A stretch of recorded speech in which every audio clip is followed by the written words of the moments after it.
name is Missy. I'm a little excited about this reading today because I've wanted to get this particular deck here for a while. It's the Mystic Martian Oracle. So what we're going to do is a pick a card reading. We're going to look at your starseed origins. I want to look at what are your starseed origins, and more specifically beyond that, because I've always been very interested in starseeds. I have to admit I don't know a whole lot about them, which is the reason that I wanted this particular deck. But beyond that, you know, what are the crystals that are best suited for each starseed, right? So I want to ask that question today, which is why we have these two decks here. But more importantly, the reason that I'm doing this introduction is because of this particular deck. I just want to warn you before we get into the reading that this deck here is going to be a little bit explicit. It is called, as you can see, I'm not going to say what the title is. It's nicely bleeped out for me right there on the cover of the book. So as you can tell from the title, you know, it's not going to be for the faint of heart, which is exactly what it says on the back of the deck. But it's an awesome deck. Just give it a chance. If you're okay with some explicit content, give it a chance. So this is the box for that particular deck here, and what it says, in case it's not abundantly obvious, this deck is not for the faint of heart. If you clutch your pearls at the sight of aliens wielding phallic probes, this may not be the deck for you.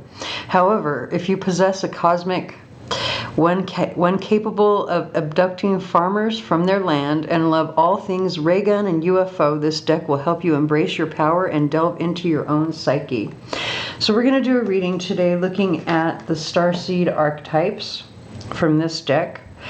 And I want to ask, you know, not just what the starseed archetype is, and we're going to read from the book to see, it has some explanations in there. But I also kind of want to ask, what are you supposed to do with that? As well as, what are the crystals that are best suited for you? And we're going to do it in a pick a card format for each sign. So you'll see this introduction multiple times if you're watching for your sun, moon, and rising, or if you're cross-watching for other signs.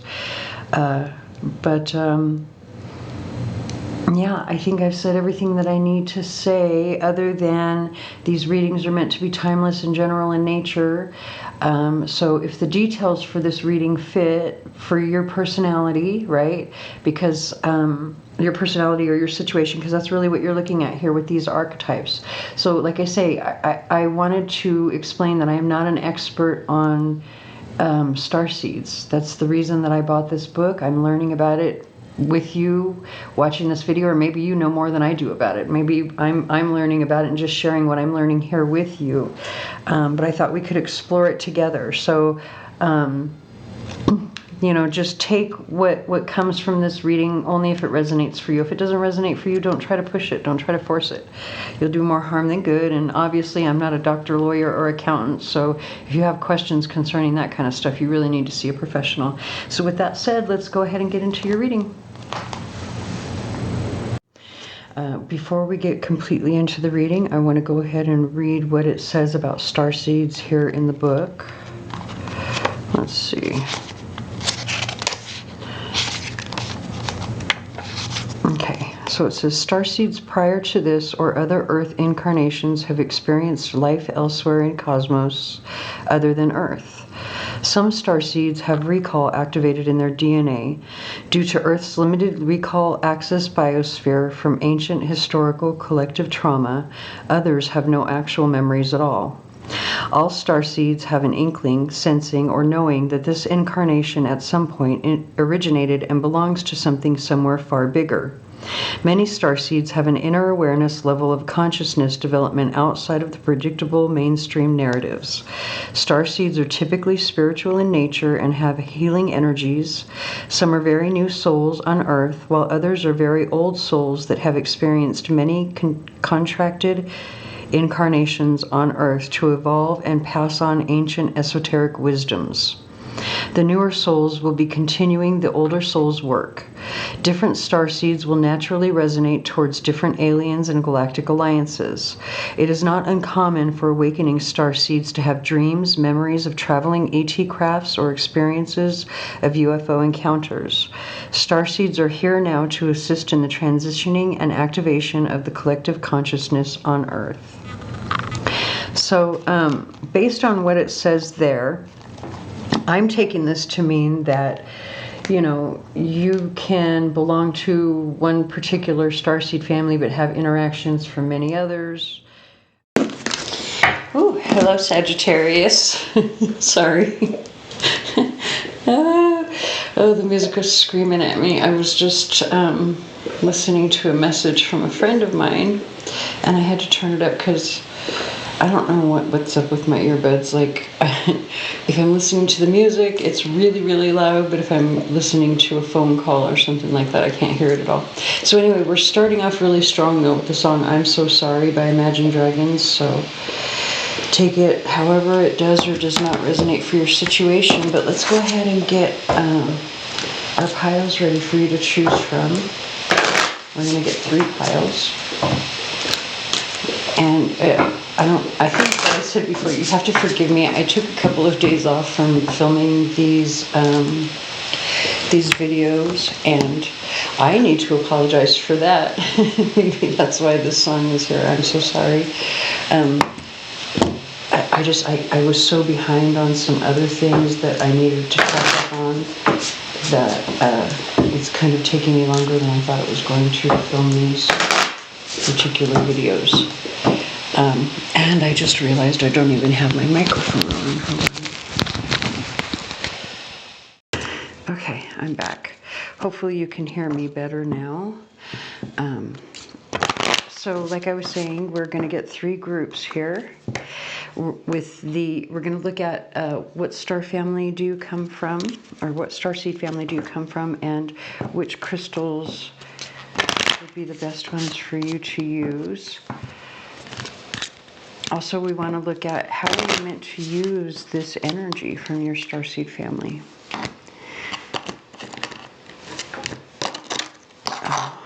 So again, just remember that I am learning about this as we go.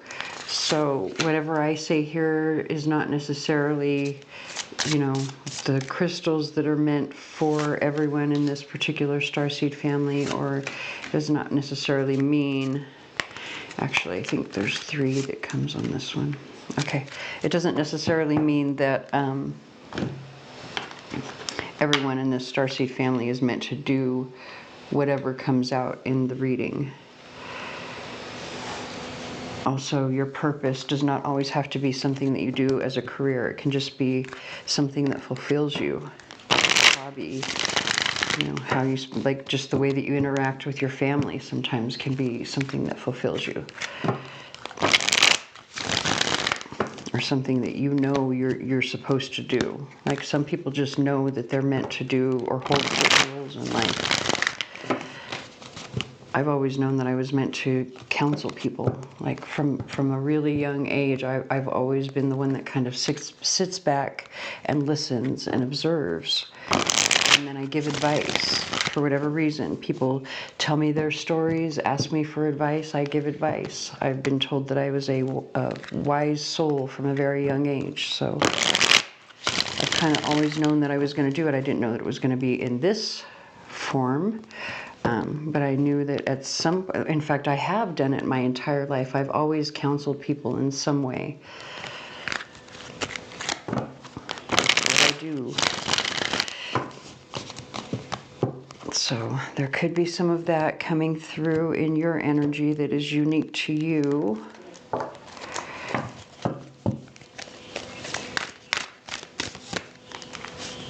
We have the song Born for Greatness, Papa Roach.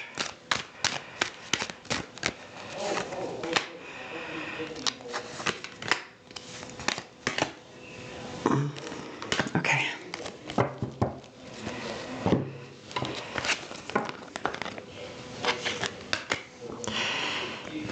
I have a certain feeling that I'm not going to say until I get into the readings, but it could be that there's at least one person here watching this and they're trying to decide between two piles. If you feel like you're drawn to two piles, go for it. If you feel like you're drawn to all of them, go for it. You're drawn to them for a reason. Okay, so pile 1 or group 1, group 2, and group 3. I'll give you a minute to decide.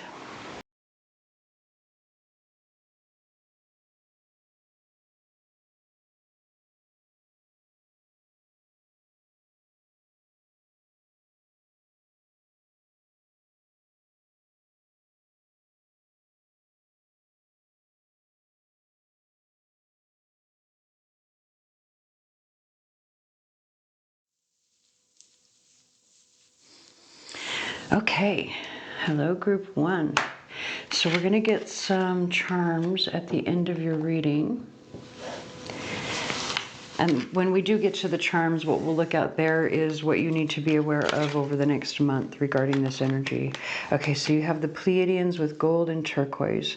Interesting combination because gold, like you almost never see turquoise jewelry made with gold, right?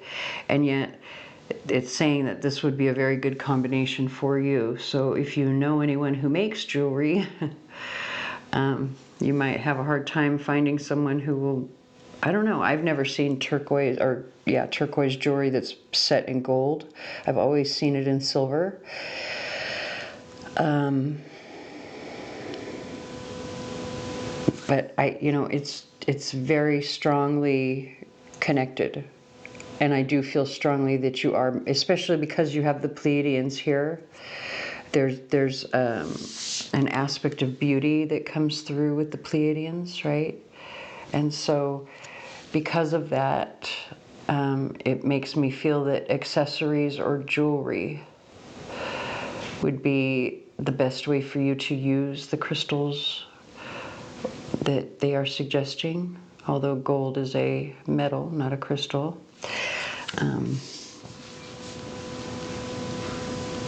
It's an element. And, I actually heard that very strongly. It's an element. It's an element. And then we have Spirit of the Earth with turquoise. So we have the elements of metal and earth coming through.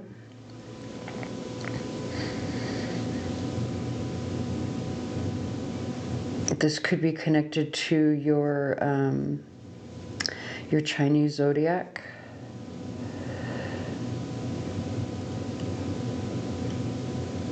I think the elements are like metal, wood, earth, water.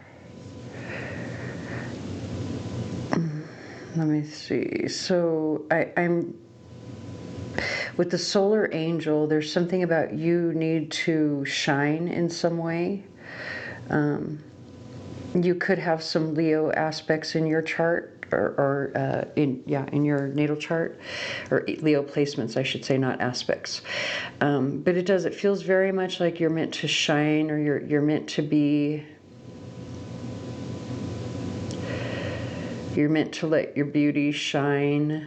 And this doesn't necessarily have to be physical beauty either, because this card does speak about unconditional love and laughter and excitement, which is very, very beautiful and attractive traits to have.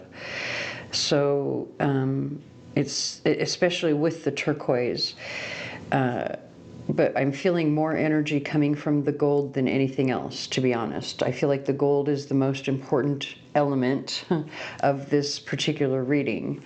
And so, again, the element of metal, gold specifically, but the element of metal is very prominent here. And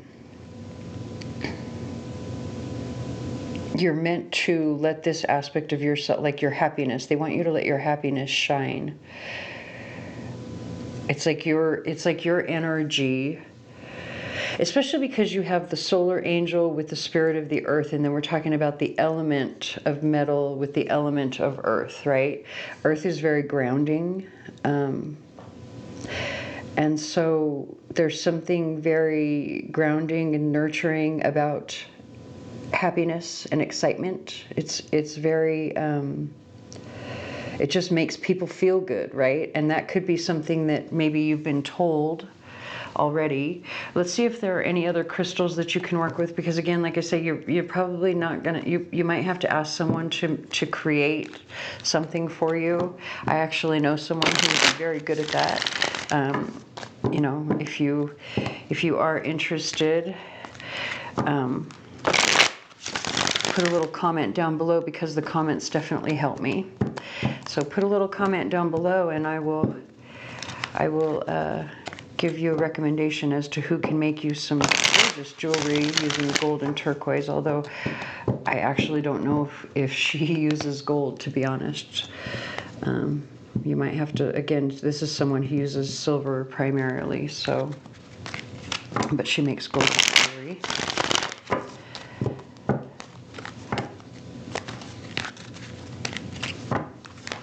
Anyway, so because not everyone is going to be able to use or, you know, find a piece of jewelry that's together here, not everyone wants to wear gold or turquoise. Let's see if there are any other crystals that you can use.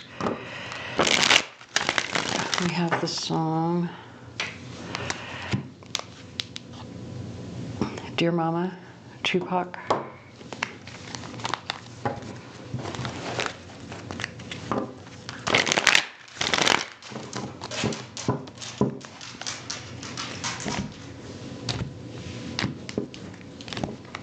Also with turquoise, this is about your voice, using your voice in some way.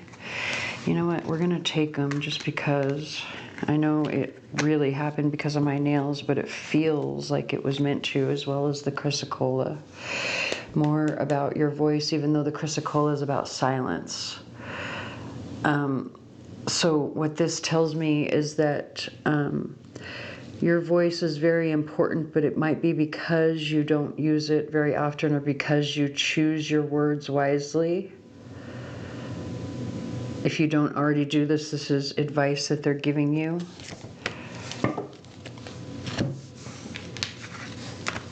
Now we have clear calcite, jade. Actually, it goes this way with carnelian and then blue lace agate. I knew it went that way, because this is all right here for your throat chakra.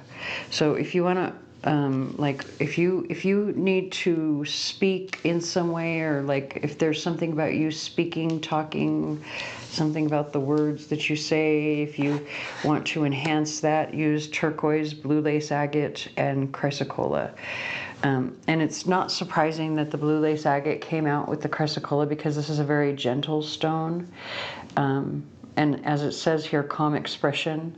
And then the chrysocolla is silence. So there's something very healing about the silence. And paying attention, watching, listening to the spirit of the earth, especially, is coming through very strongly here. I also feel, I just have to say it again, you might have to ask someone to create this for you, but I feel that this, if you're going to create a piece of jewelry, this is your combination here. The metal would be gold, and you would want the turquoise, blue lace agate, and chrysocolla together. And then we have over here some clear calcite, jade, and carnelian. So this feels, obviously, sacral chakra, heart, and then we have crown here. Oh, I keep forgetting that you can't see everything. I got to remind myself to look at the camera rather than what's on the table. So this is, well, let me just try to get you a clear picture. So this is how you would place it on your body, especially if you do any type of Reiki work, or if you know someone who does that type of work and you go for a healing, this is the placement that you would want. So it would be carnelian on the sacral, jade on your heart, and then clear calcite Actually, I'm going to be really honest with you. Put the clear calcite on your third eye, not your crown. Put it on your third eye because I feel very strong, especially because there could be something about maybe you have, like you're a channel, right? Like maybe you, especially, you know, with this being a starseed reading, right? A lot of starseeds are channels. And so if you are a channel, and you need to open up your throat chakra in order to explain what it is that the messages that you're receiving in dream time. This is the placement that you want. We want sacral chakra with the carnelian, jade on your heart, and then you want the clear calcite on your third eye or pineal. And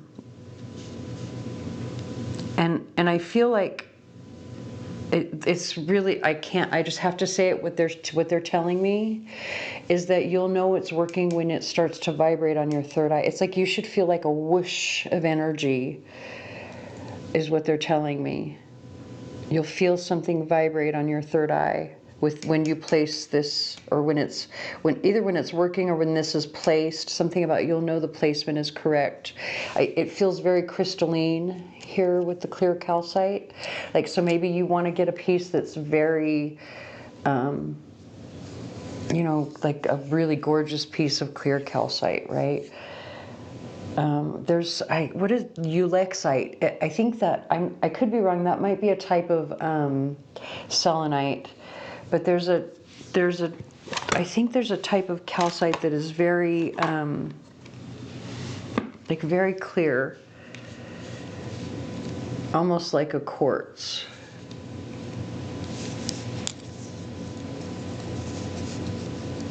You would put it here, it would go 1, 2, 3. This is the last one that you would place, or that you would have the person who's doing Reiki place. So you start here, do the work here first, get this balanced and open, and then you move to the heart. You want the energy to rise. And this would be the last placement. You should feel the energy vibrate in your pineal gland. I'm going to actually get some tarot cards, because this one, like, I keep saying it all the time in my readings. I can plan all I want for a particular spread or a particular reading that I want to do. And then this will happen, right? Like, this just kind of took over. But my plan was to use a couple of different tarot decks so that I could use this very questionable deck here, because it's a little bit racy and I like that. So, you know, we're still going to do that, but that means that this particular group might go a little bit longer, although I feel already that you're a channel and that's how you're meant to use this energy. And I was supposed to read what it says about the Pleiadians as well. Give me 1 second. I almost forgot. Got ahead of myself because I already know what you're supposed to be doing with it.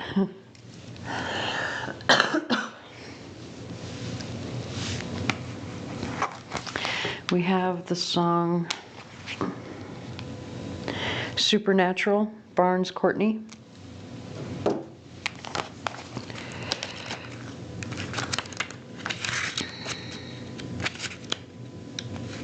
All right. The Pleiadians, or Pleiadians, I don't know if I said that right or not, come from the dazzling Seven Sister star cluster located in the eye of the Taurus Bull constellation 444 light-years away, making it one of the nearer star clusters to Earth. The Pleiadians predominantly reside on planet Era, which is similar to Earth. Pleiadians are a descendant genotype from ancient Lyrans. Pleiadians are humanoid and, like many off-planet beings, are distant cousins to Terran Earthlings. They are 80 light-years beyond humans. They thrive in an advanced, prosperous, and extremely healthy lifestyle where all are comfortably cared for. Representational forms of money exchange are not part of their civilizations. They choose not to have massive, overcrowded cities and instead opt for smaller communities evenly distributed that participate in the natural ecological care of their homeland environment. Eons ago, the Pleiadians nearly destroyed their civilizations due to ego conditioning prior to their fifth dimension transition. We have the song, hold on. I Told You So, Carrie Underwood. The Arcturians were their immediate mentors in overcoming their ascension obstacles. They typically stand 6 to 8 feet tall and are very similar in appearance to humans. They have Nordic-like fair features and are usually light brunettes to blondes with green to blue eye coloring. Besides height, one noticeable difference in their ears, which tend to be lower and slightly pointed. Due to their sophisticated societal values and structures, the Pleiadians look extremely healthy by generalized comparison to humans and do not suffer the sicknesses we do. They typically live to around 700 Earth years, though do not age like we do. Ancient Navajo, Cherokee, Lakota, Dakota, and Aboriginal Australians have legends of the Pleiadian people teaching them. Pleiadians are fun-loving, spirited beings with much love in their hearts. The card meaning is fun, unconditional love, bonding, bridging, excitement, laughter, enthusiasm, enjoyment, contentment, charming, satisfaction, sincerity, and play. And in the reverse, there's narcissism, an inflated ego, dissatisfaction, excessive vanity, superficiality, and insincerity. Okay. So let's get some, let me get these put back in such a way so that we have room to see everything. All right.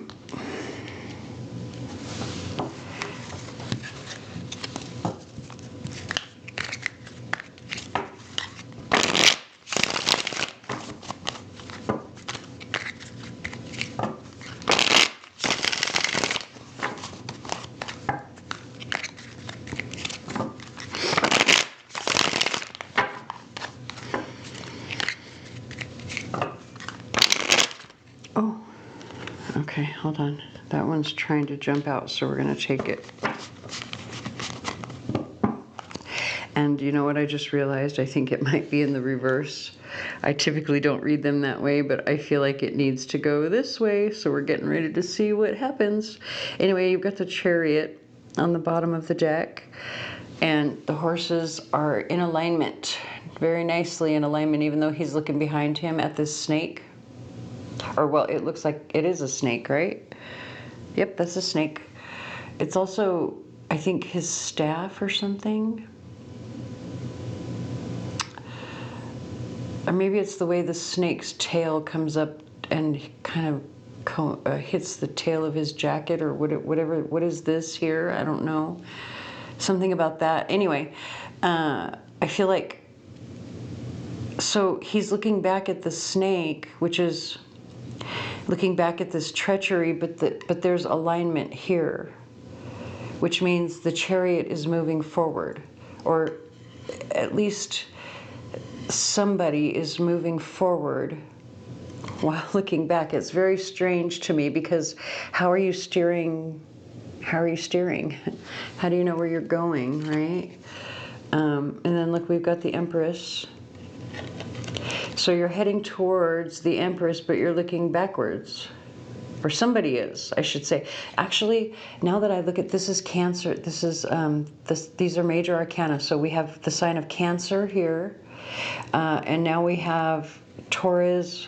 It could be Libra, but really it's, I've seen some readers say, oh, this is Libra energy as well as Taurus. It's really not.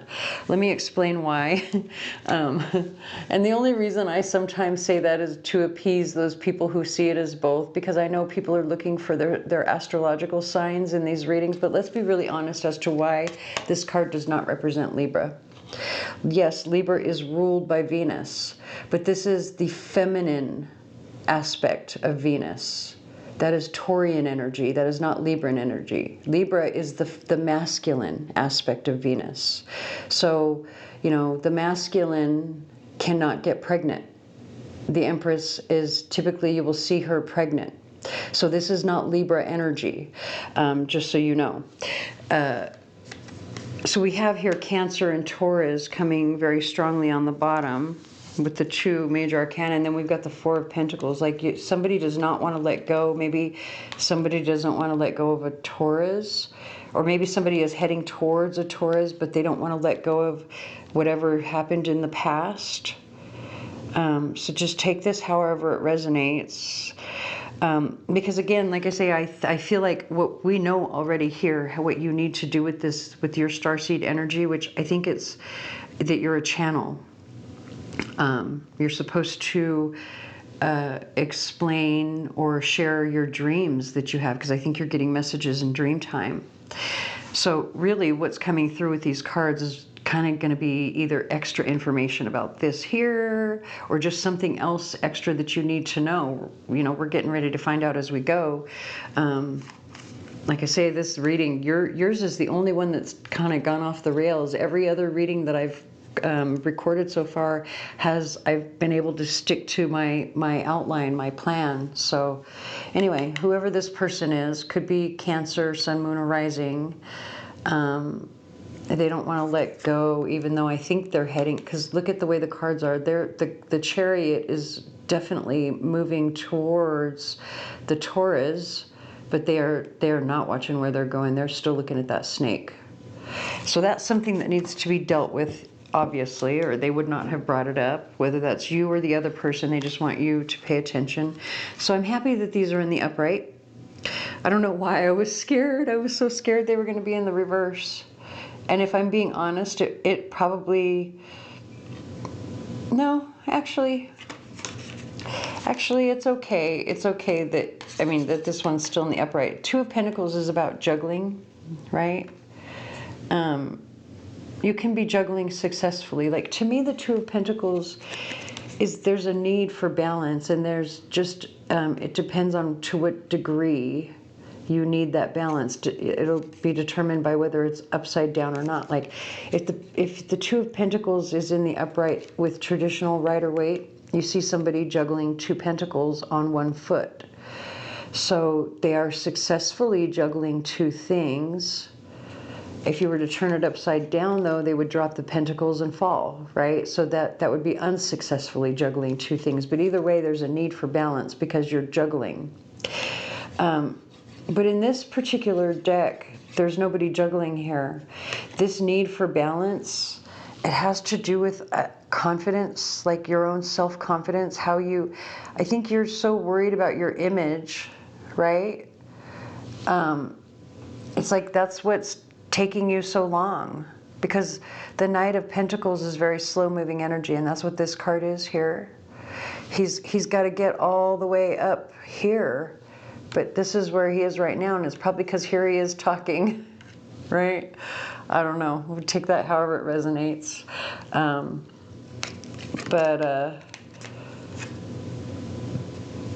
What these two together are really telling me is there's really an issue of confidence, like self-confidence. It's not as much about your image or how you look. That's not the beauty they want you to embrace. It's coming through very, very clearly with this card, because she's looking at herself in the mirror. And this is a card of imbalance, or a need to balance, juggling too many things, right? So, and look at whatever it is that you're juggling. You see that crow there, that raven, which I think that's a crow, though. I can't really tell if there's fur on its beak or not, but I think ravens have black beaks anyway. So this is a blackbird or a crow. Either way, they're messengers, or, you know, air energy, meaning that you're in your head. That's where the imbalance is coming from. You're juggling a bunch of thoughts. Maybe you're going back and forth about whether or not you're good enough, or whether you have the Hey, let's be real. Let's be really real. If we're talking about starseed stuff, right? Do you have the confidence to go out there and tell people what it is that you're dreaming?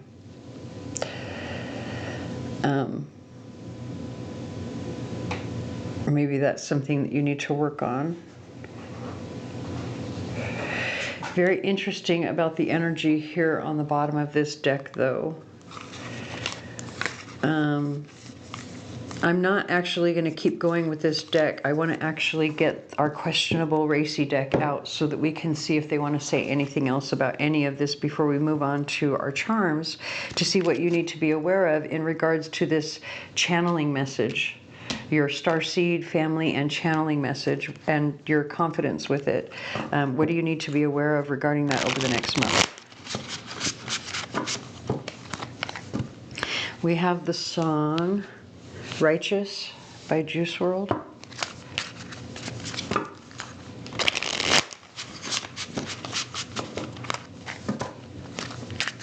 He's talking about his anxiety being the size of a planet with what we're talking about here. So you definitely will want to Google the lyrics to see how it applies to your situation.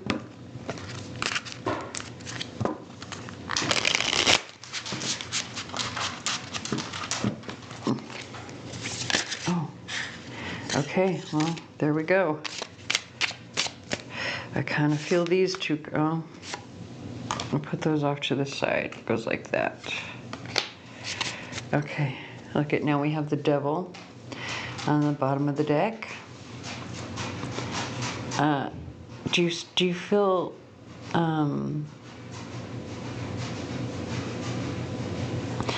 what's the word I'm looking for? Not really, well, I guess trapped, but more like under the control of, or what's the word I'm looking for? Why can't I put it? I'm feeling a certain way about the way that they're on leashes, right? Like, you know, typically with the Devil, you'll see two people chained to the Devil's throne, but he looks like he's walking two dogs, right? So there's something about the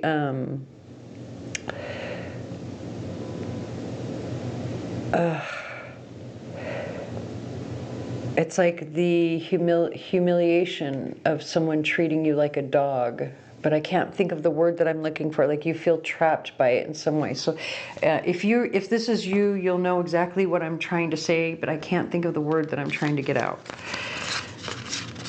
Oh, interesting. We've got the Ace of Cups, King of Wands or King of Probes, with the Six of Cups, and then the King of Cups or King of Specimens. And now we have the World card. I think you have a choice between two people.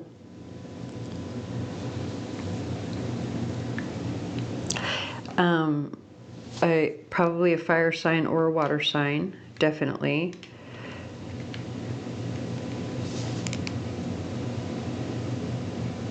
I do have to, like, okay, at least one of them, possibly both of them are people that you know from your past, right? Maybe even from like your childhood, because the Six of Specimens or the Six of Cups is a card of like the good old days or reminiscing about the good old days.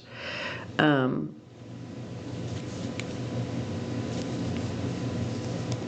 the Ace of Cups is like a new beginning in love or an offer in love, and it's coming out first before these other cards. And then you notice here you've got two people.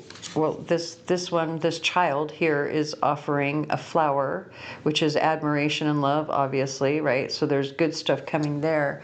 And now you've got two cups being offered here. So, and I'm going to be really honest, I'm going to be really blunt, because there's a reason that I wanted to use my Racy deck, and then I've got my parental advisory. You see this King of Probes here, and you see that probe, right? Oh, the illustration says it all for me. This is what the King of Probes has to offer. And this is what the King of Cups has to offer, okay? So I think it might very well be the King of Cups that could be the one that is, like, maybe this is someone that you knew from way back when, and now they've matured, and where they only had one cup with a tiny little flower to offer you before, now they've got two cups to offer, right? Take that however it resonates, but either way, whichever one you choose, I think it's going to be like a permanent thing, right? I also think you'll probably travel, or there's something about travel, definitely, with this particular world card coming through with this deck. And I'm not saying that the King of Probes doesn't have love, or even like intuition, right? But this is what the King of Roses is leading with. A lot of passion. It could be a lot of fun. There's nothing wrong with that. What do you want, right? It's up to you. We also, interesting, it's been going in the background, and I should have spoke up and now it's over, but it's the song As It Was by Harry Styles, where he keeps saying, damn it, I should have looked at the lyrics right then to tell you what he was saying.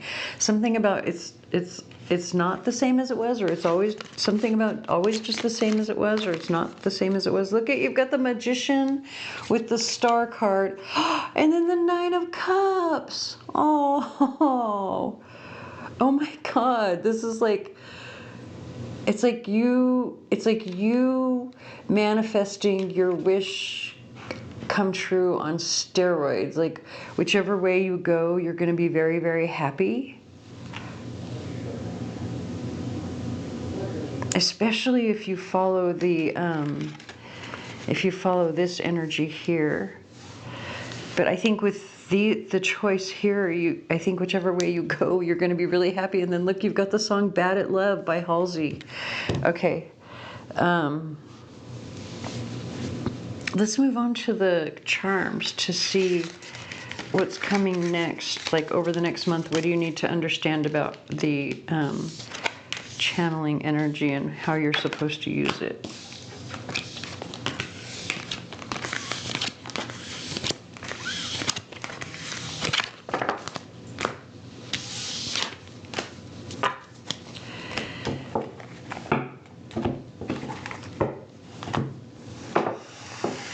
Oh, something just fell. I don't know what it was. Oh no, my table was creaking because I I leaned on it. I guess it's as old as I am. Actually, now that I think about it, it's older than I am. I'm at my parents' house, and this is a table that my mom had, I think, before I was born. Okay. All right. So if I didn't explain it already, so this is going to look at what you need to understand or be aware of over the next month regarding your starseed energy. If it falls here in the center, it's the main message. Anything that falls on the board is for this month. Anything that falls off of the board is for the next several months to a year. I'll explain more as we get there.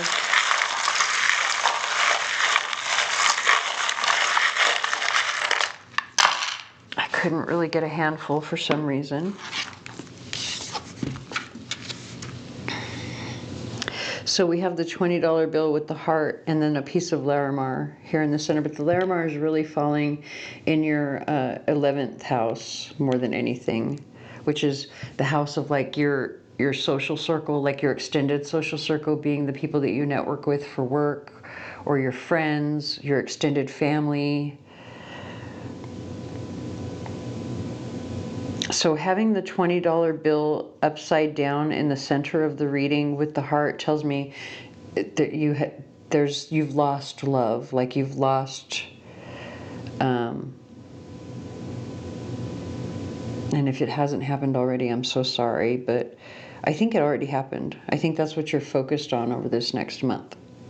I think I think maybe reaching out, because the Lenormand is like a water stone, but it's also a throat chakra stone. So again, there's this energy of being very soft and calm and confident in what it is that you're saying, but also like using the silence to your advantage. Because if you think about it, when you're out on the water, there's a whole lot of silence out there. Even if you're on a boat with a bunch of people, there's really a lot of silence out there.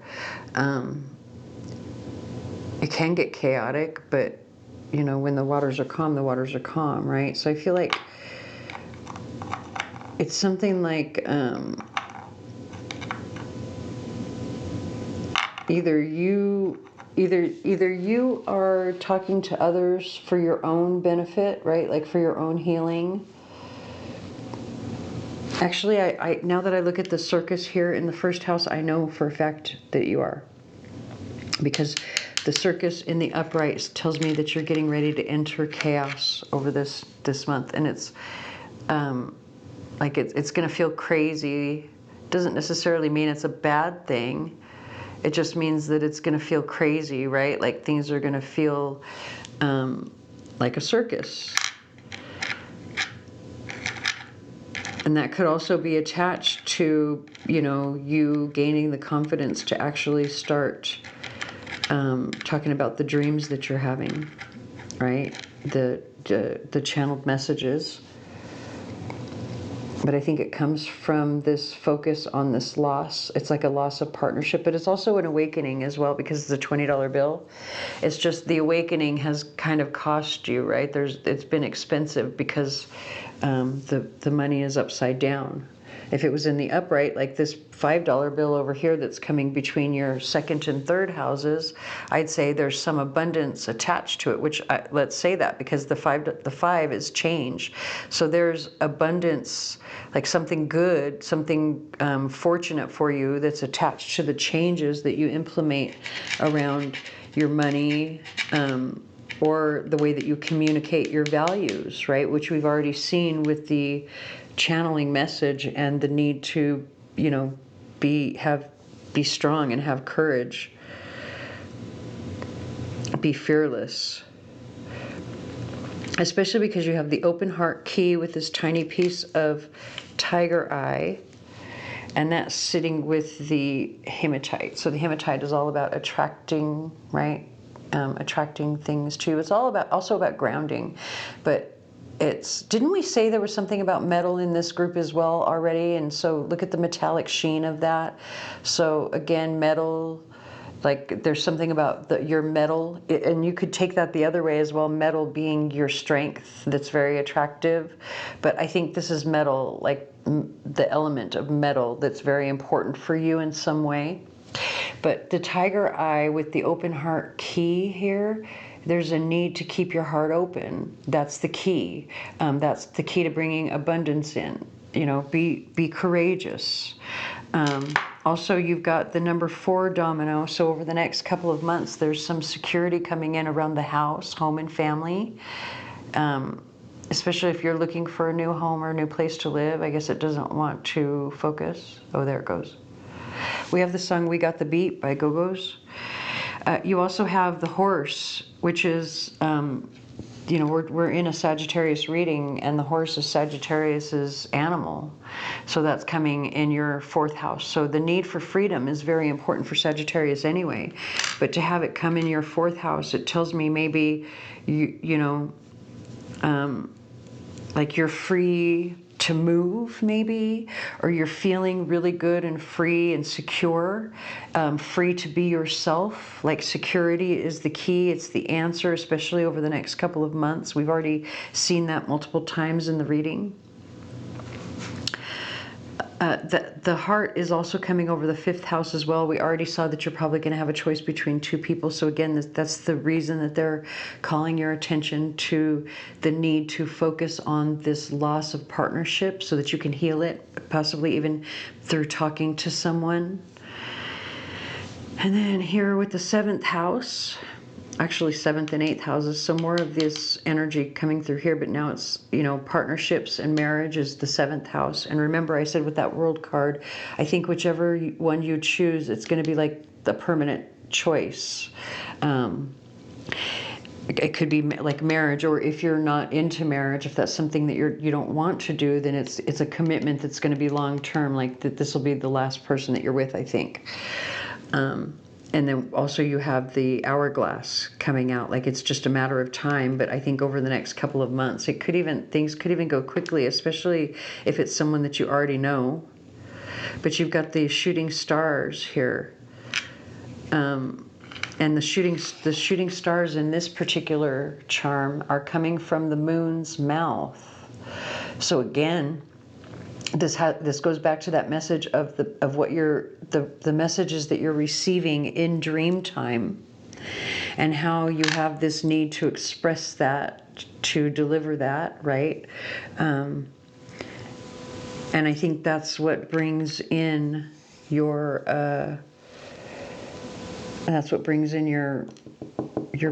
person, or your choices. But I say your person because once you make that choice, that's your person, right? And look at, now we're ending your reading with the song Somebody to Love by Queen, and it is exactly 11:12. I don't know if I can get that to focus so that you can see the time on there. Come on. I swear to you it's exactly 11:12. It just doesn't want to show on camera. All right, so I hope that resonates. If it does not, please watch for your sun, moon, or rising. Please like, share, comment, subscribe, hit the notification bell, tell your friends, anything that you can to help me, because it really does help me. And I thank everyone who has been commenting already. And I thank you very much for watching too, because that helps immensely. So thank you. Hello, group 2. Oh, so we're starting off with the reptilians. You're the second group that's had that out of all of the signs that I've done. There's only been 2 groups so far, and we're getting to the end of the reading. And obviously that's pretty harsh energy, right? Like, nobody wants to be, well, I don't know, maybe some people want to belong to the reptilian family. I don't know. There are those people out there. So we have rhodochrosite and fluorite. So I think you do not want to belong to this particular star family because of the rhodochrosite. Well, actually, the combination of the 2 together really brings it home for me, because the rhodochrosite is all about self-love. And then we have the fluorite, which talks about mental mastery. Now, typically I see fluorite as a stone for like studying, right? If you're doing any kind of, like, you're researching something and you want your mind to be clear so that you can retain the information, you would use fluorite. But in this particular combination, and in, you know, with this energy here, it's talking about getting out of your own head, stopping the self-hatred talk that has to do with your family of origin, your starseed family. But I think this is also your family of origin, because it obviously, if you're from the reptilian starseed family, then that means you've got harsh energy around you in some way, even if it's not your family of origin. In some way, you've got this harsh energy around you. Let's go ahead and well, let's read from the book first, and then I'll get some more crystals to see if there are others that you can work with. Yeah.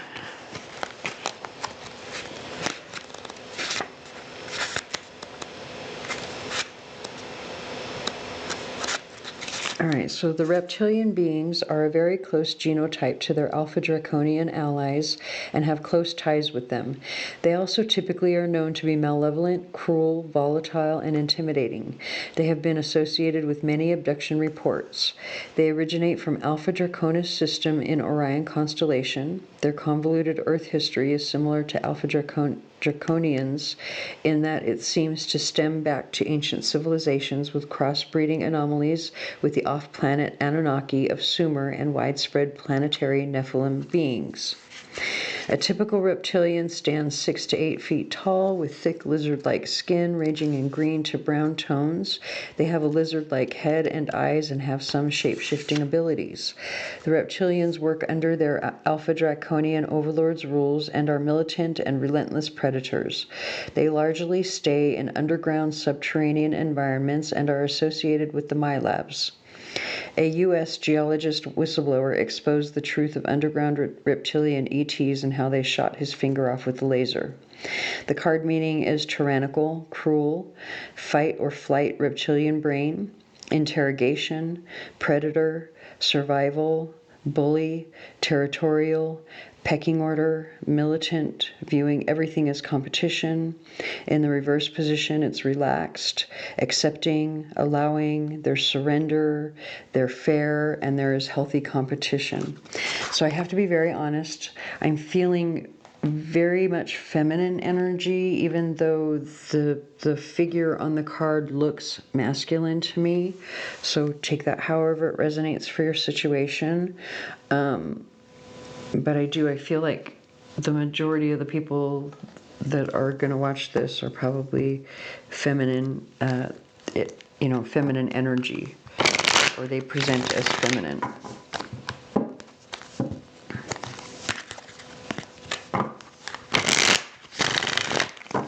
So we're going to see if there are any other crystals that you can work with, because not everyone is going to have or want to work with rhodochrosite and fluorite. Although, I got to tell you, man, I have never even thought of this combination together for anything, and it really, really makes sense. It really makes sense now that I see it together. So if you can use those two together, I would.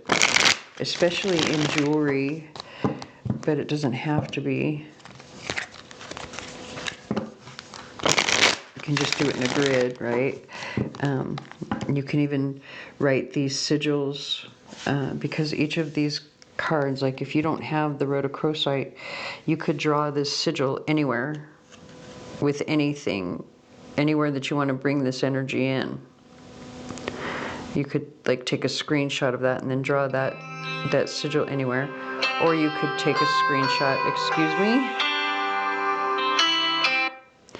You could take a screenshot of the full card, because this image here is the actual crystal deva, meaning it is the spirit of the crystal itself. You can see his face, hair, arms.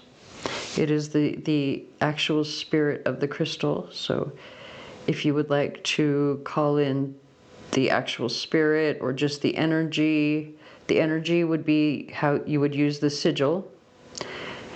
If you want the actual spirit of the crystal to surround you because you don't have one, you can, take a screenshot of this and put it in a grid, or do some sort of, ritual calling in the energy.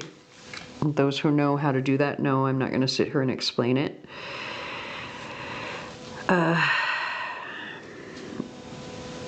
Same thing with the fluorite, but I do feel like the rhodochrosite is going to be the most important one.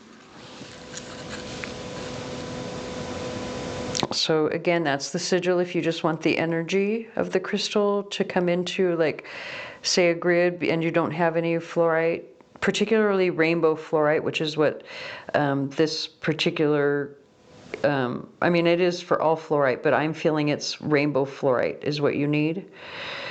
And so again, this is the crystal deva here.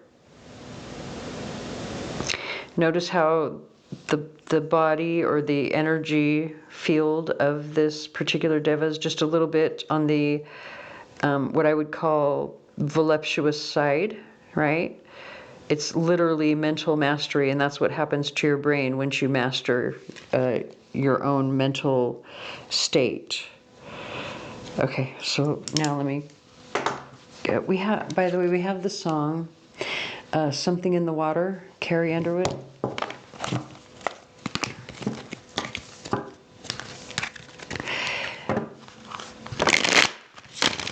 Oh, interesting.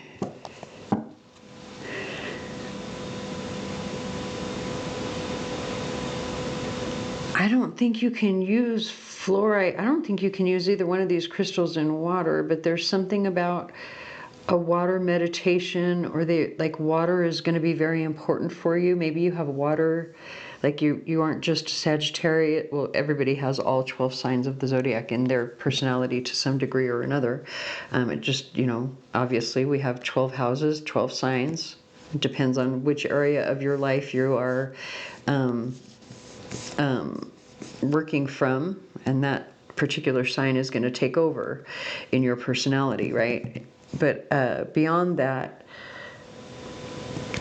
like maybe you have like water in your top 3, or water is very important to you in some way, because I feel like it's either you need to infuse your water with these crystals, but I don't think you cannot put these, definitely you can't put fluoride in water, or at least they advised that you don't.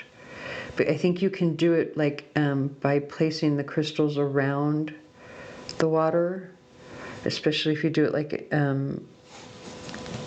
maybe even in a new right now as I'm recording this, it's a new moon, but I don't know if I'm going to be able to post this tonight, although you will still have an extra day from the time I post this, because it's typically a 3-day window a new moon or a full moon when you know, if you're planning on doing a ritual. So there's something about, like, if you want to make moon water that's infused with the rhodochrosite and fluorite, just don't put it in the water, because I think you need to drink it. I think that's the whole point. You need to drink it. And it's so weird because all of the other signs that I've done with these particular, like with the starseed readings, right? Not a single one have I felt like I needed to tell. Well, no, actually, no, that's wrong. There's been a couple where I felt like I needed to tell them where to put the crystals in meditation or for Reiki. But like this particular, this is the second, like only 2 groups in, but both groups now I feel specific uses for the crystals. So maybe it's just for Sagittarius specifically. There's something about.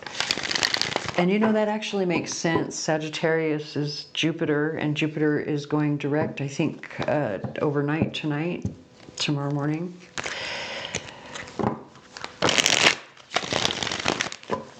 We have the song, I Don't Want to Miss a Thing, Aerosmith. All right, so let's see what other pieces you can work with.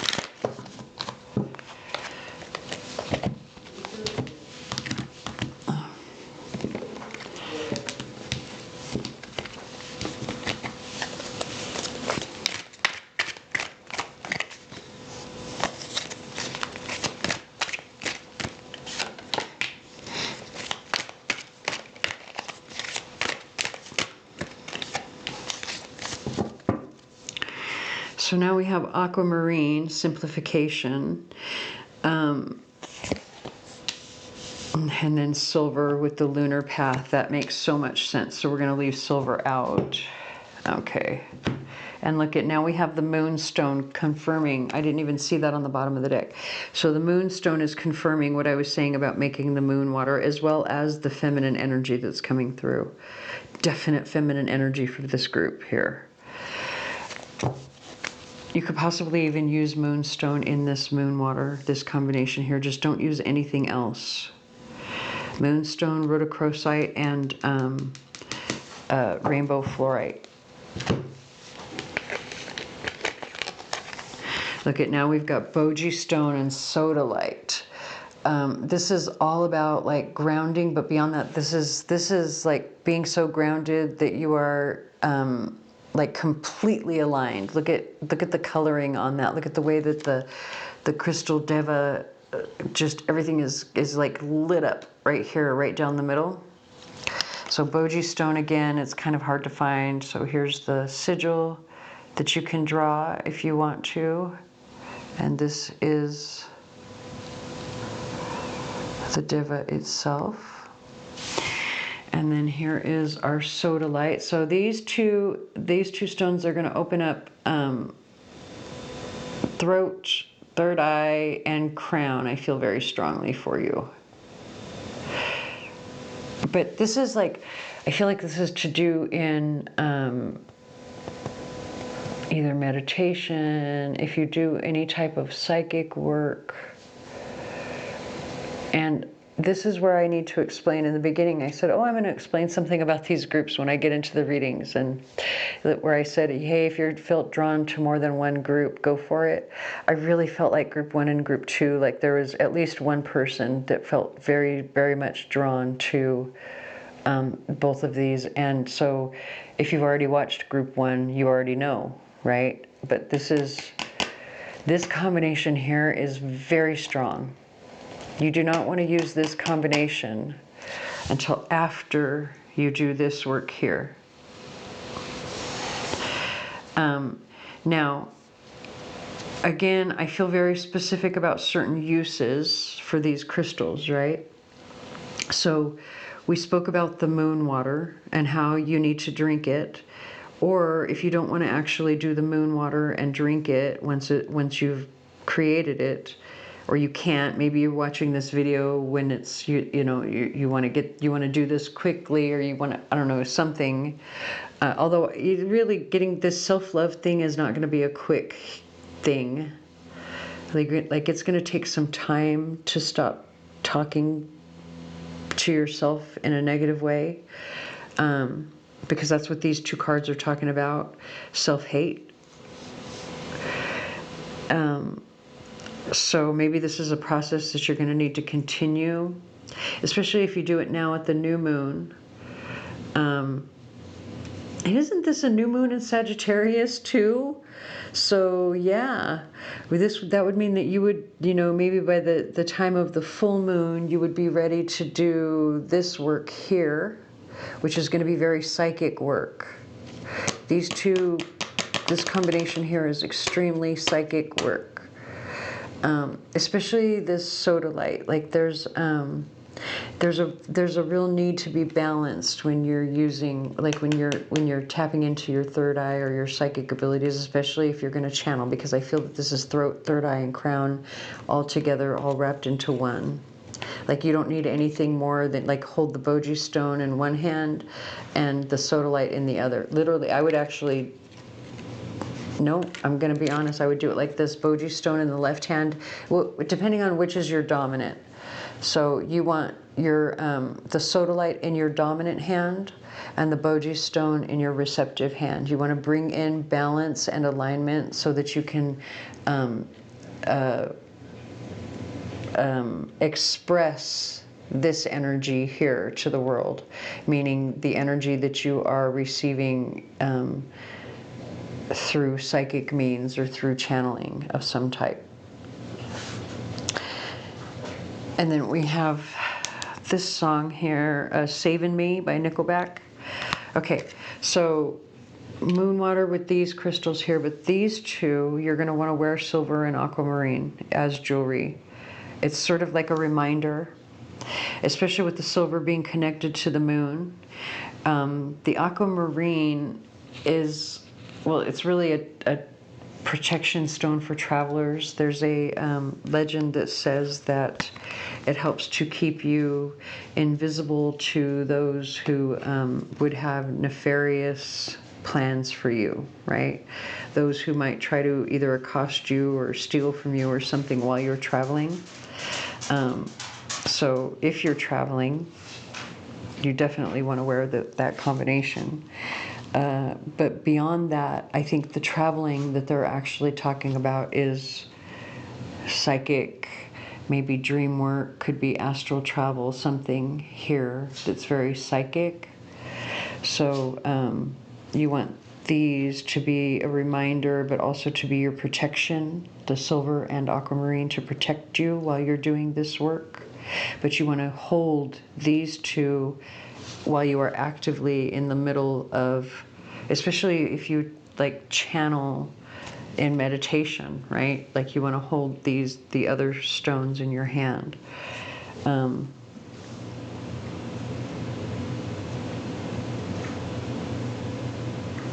Let's go ahead and move on to the tarot cards to see how you're meant to use this energy, because I'm not completely convinced yet that this specific group is meant to be a channel unless you also picked group 1.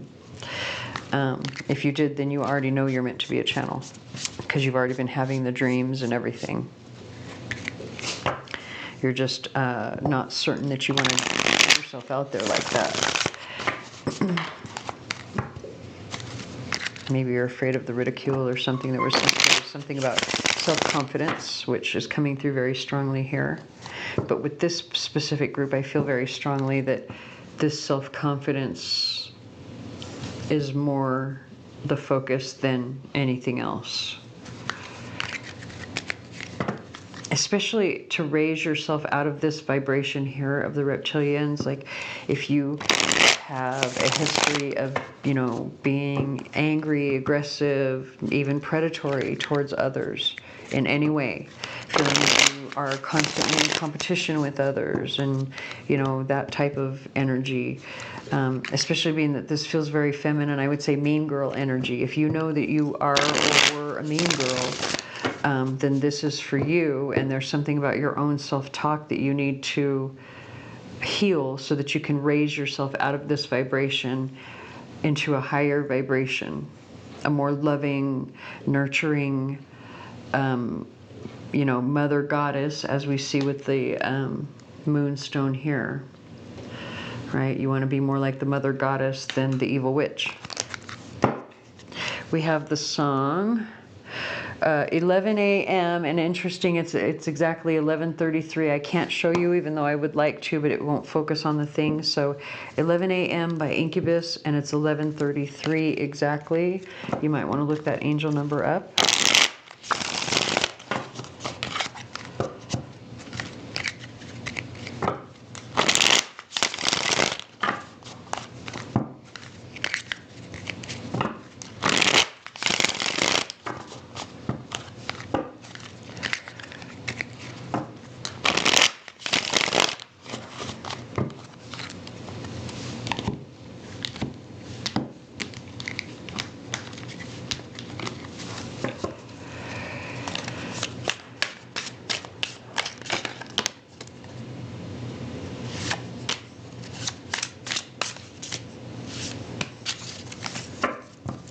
You know what? I feel like there's one more in there. Hold on. Oh, there it was, and I accidentally covered it with the other ones. So we're gonna just wait until one falls, because I do feel like there's one more in there. Oi. Okay, apparently there was more than one. All right, so now we have the Knight of Swords. In this particular deck, I always see the Knight of Swords as someone who's either delivering bad news or apologizing to someone or something. This person here looks like they're having to say something that's not all that easy, and this person doesn't look all that happy, right? And so the Knight of Swords can be harsh words, but I don't think that's harsh words. Oh, look at, now we've got the Moon card. And the Ten of Wands. This is something that somebody has felt really bad about for a while. I think it's like been burdening them. I think somebody's going to apologize to you, or maybe they already did. Look at, there's like regret, crying over the loss here with the Five of Cups. Let's look at the rest of the cards. But this is the energy that's on the bottom of the deck is what led you up. It's the energy that led you to the current moment where we are right now, and you're watching this particular reading. So if that was if that already happened, you'll know.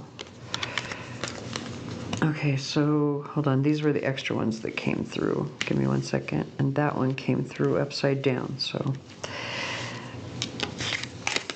All right, so we've got the Temperance card, which we already knew is going to apply to this energy here. You need to get balanced. You need to get out of your head. We have the Knight of Wands. It's like you're going back and forth too, is what this is saying with the Knight of Wands. I'll look at that more in just a second. We've got the Three of Cups. And then the Empress card.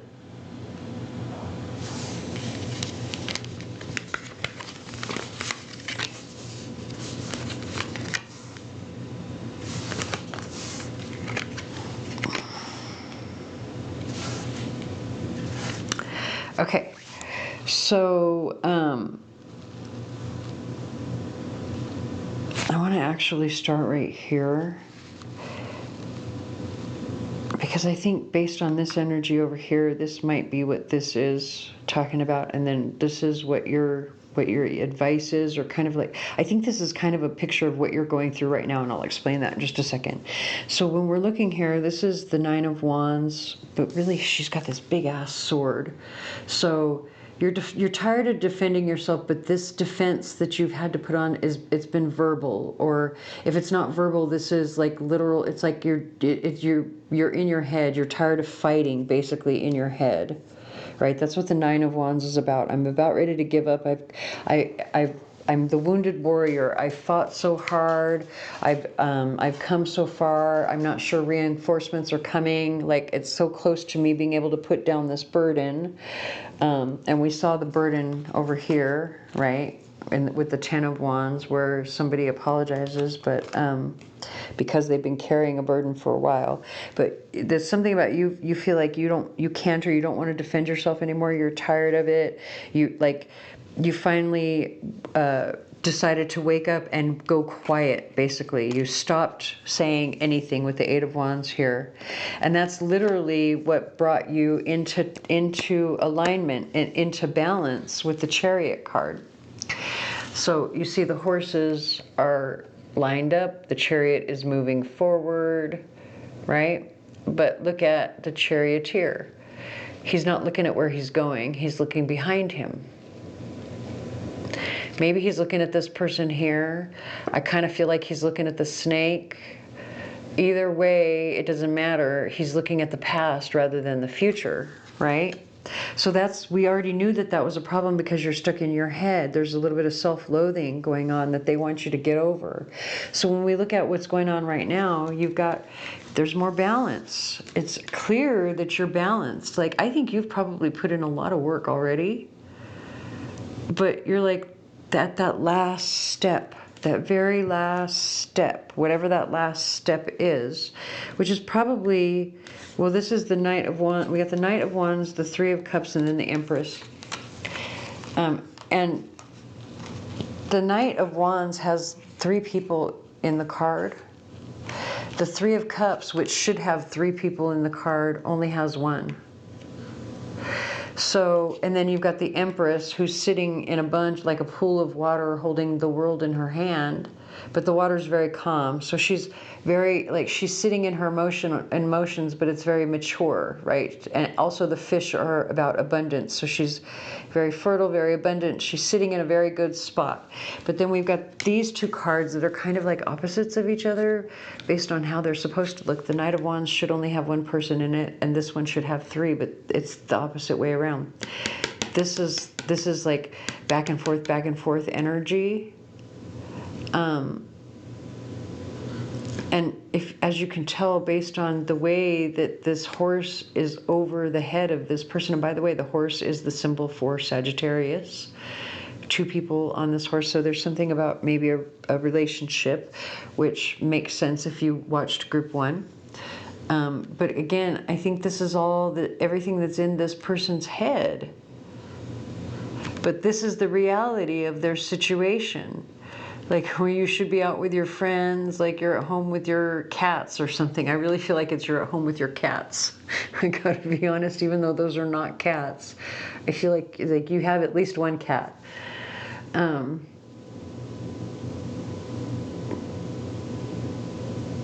It's like you can't decide to get yourself back out there.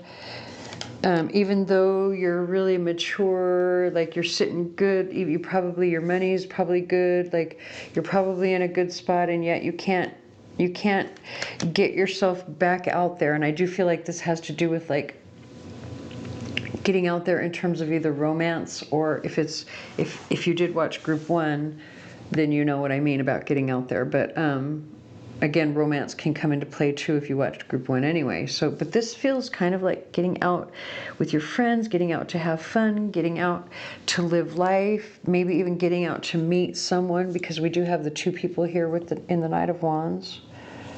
And then we have this energy of somebody wanting to apologize over here. Maybe this is the person you want to apologize to, but I think this also represents your own energy, because I think that you have done a lot of healing and balancing. So we're going to get to our racy, questionable deck to see if there's anything else that they want to tell us. It doesn't necessarily have to relate to this, what's here. Hold on a second. There's an interesting song. Well, actually, a particular lyric just went past that really, I think, pertains to this, but something about we could do what we want to, but hold on a second. It's a song, Lane Boy by 21 Pilots. I think it relates to this Chariot card. Like, you're off, like the Chariot's moving, you're heading forward, you're heading towards something, or you're off towards something, but you're not really you're still looking at the past, and you need to knock it off. Because with this here, this is part of what this is meant to heal. And now the music is really chaotic. as I say that. It's like if you were in a dance hall right now listening to this music, I don't think you could keep up with it. So take that however it resonates.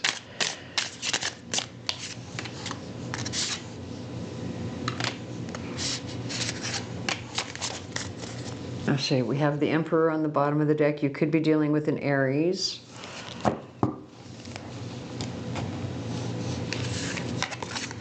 We have the 8 of Specimens, the 2 of Discs, and the 5 of Specimens.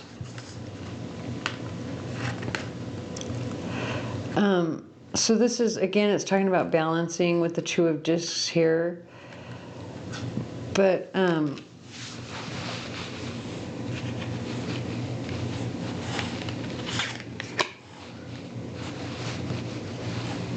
I think this has to do with whatever these 2 cups are that are still upright. Like, you know, whatever that is in your own life. I feel like it's saying you're walking towards these 2 cups that are still, even though the 5 of Specimens really comes before the 8 of Specimens. It's typically one of the things that causes the 8 of Cups to happen, right? All of this pain that happens with the 5 of Cups is one of the reasons that the Fool, because the tarot is about the Fool's journey, right? It's one of the reasons that the Fool is looking at the 8 cups stacked up and realizing that there's something missing, and he goes and off to find it, whatever it is that's missing. But I think whatever it is that's missing is something from your past, maybe. Something that maybe you left behind, and that's what will balance out this situation. It's like coming back around is how it feels to me when I look at these cards. Especially because you've got this, oh look at, now we've got the Hanged Man, and then we've got the Ace of Probes. And the Tower. So you got a lot of major, and the Chariot again, a lot of major arcana. Okay, so let's break this down in the order that it came out. So with the Emperor, he's obviously blind because his helmet is covering his eyes. And this looks like water to me. So this is the Emperor. It could be an Aries, but this is somebody is taking the lead, but they're doing it intuitively. Like all of the steps that they're taking, every step that every move that they're making it's an intuitive move. And that maybe that's the reason that there's this coming back around energy, right? I'm coming back around to something that I left in my past to balance out a situation. Also, there's something about defending your choice, which we're going to get to in just a second, but hold on. So the Hanged Man, so this is, it really makes sense that you have the Hanged Man coming underneath the Emperor when he's blind, and it feels like he's moving intuitively, because that's what the Hanged Man is. That's why he hangs himself, is because he's trying to see things intuitively. He's trying to understand what's happening. He's trying to gain wisdom or knowledge. And then you do, from spirit, basically that's what the Ace of Probes is, right? It's passion, but it's also a new beginning, or passionate new beginning from spirit. And it's sudden. But I think it's like sudden clarity. I don't think this is an actual physical anything that happens in the outer world. I think this is like sudden clarity, because here's the Chariot again, which is, look at, so in this one he's looking back at the past, and in this one, like, it's like he's being carted to his future whether he likes it or not, right? He's being beamed up without his consent. So there's like chaos in this particular Chariot, but not this one. Well, there's a little bit because he's not looking where he's going, but for the most part there's victory for this Chariot. So the way that I'm reading this, it's like the sudden epiphany of what I left behind, right? And this is spirit going, hello, if you don't go back and get whatever this is, like, you're gonna lose it because of the Tower. Or maybe I just had a flash of like, maybe somebody got kicked out of the house. Interesting. Somebody got kicked out or something, or somebody's gonna get kicked out. And I don't know what like, there's something about the well, you know, about this here. That might be why. And we also have the song You Broke Me First by Tate McRae. Oh, I wonder if this person kicked you out because of this. I feel like this is like the evidence. Like somebody's going, oh really? Look what I found. You're going to try to deny this right here, right? And it's very clearly sexual evidence. So anyway, oh, interesting. Now we have the song Die For Me, Post Malone. Okay, so now we're going to move on. Oh, well, anyway, over here, this is where you have to like defend your decision. I think you probably, there's like, whatever this is, this coming back, whatever the walking away, whatever the pain was that caused you to walk away, like you feel justified or something. There's something about you feeling justified and you feel like you need to defend your decision, whether that's the decision to come back for this person because you have to leave somebody else, or the decision to walk away from them to begin with. But also there was the element of apology here, so be careful with that. I'm just saying, like, be careful with that. Okay, so let's move on to the charms to see what you need to be aware of over the next month regarding this energy here.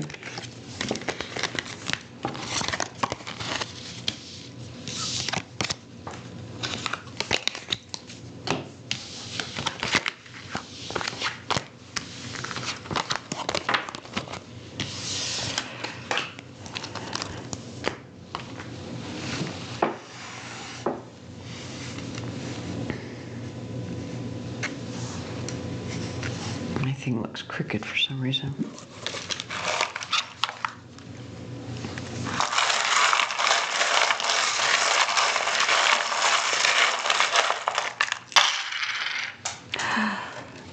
One of them stuck to my finger and I accidentally flung it to the floor. That's not good. Give me a second to find it. I typically see that as like a loss, right? Especially if I accidentally flung it away. Like you might reject something that you want with that energy. Where did it go? Now I can't even find it. Oh, it might have been something good too.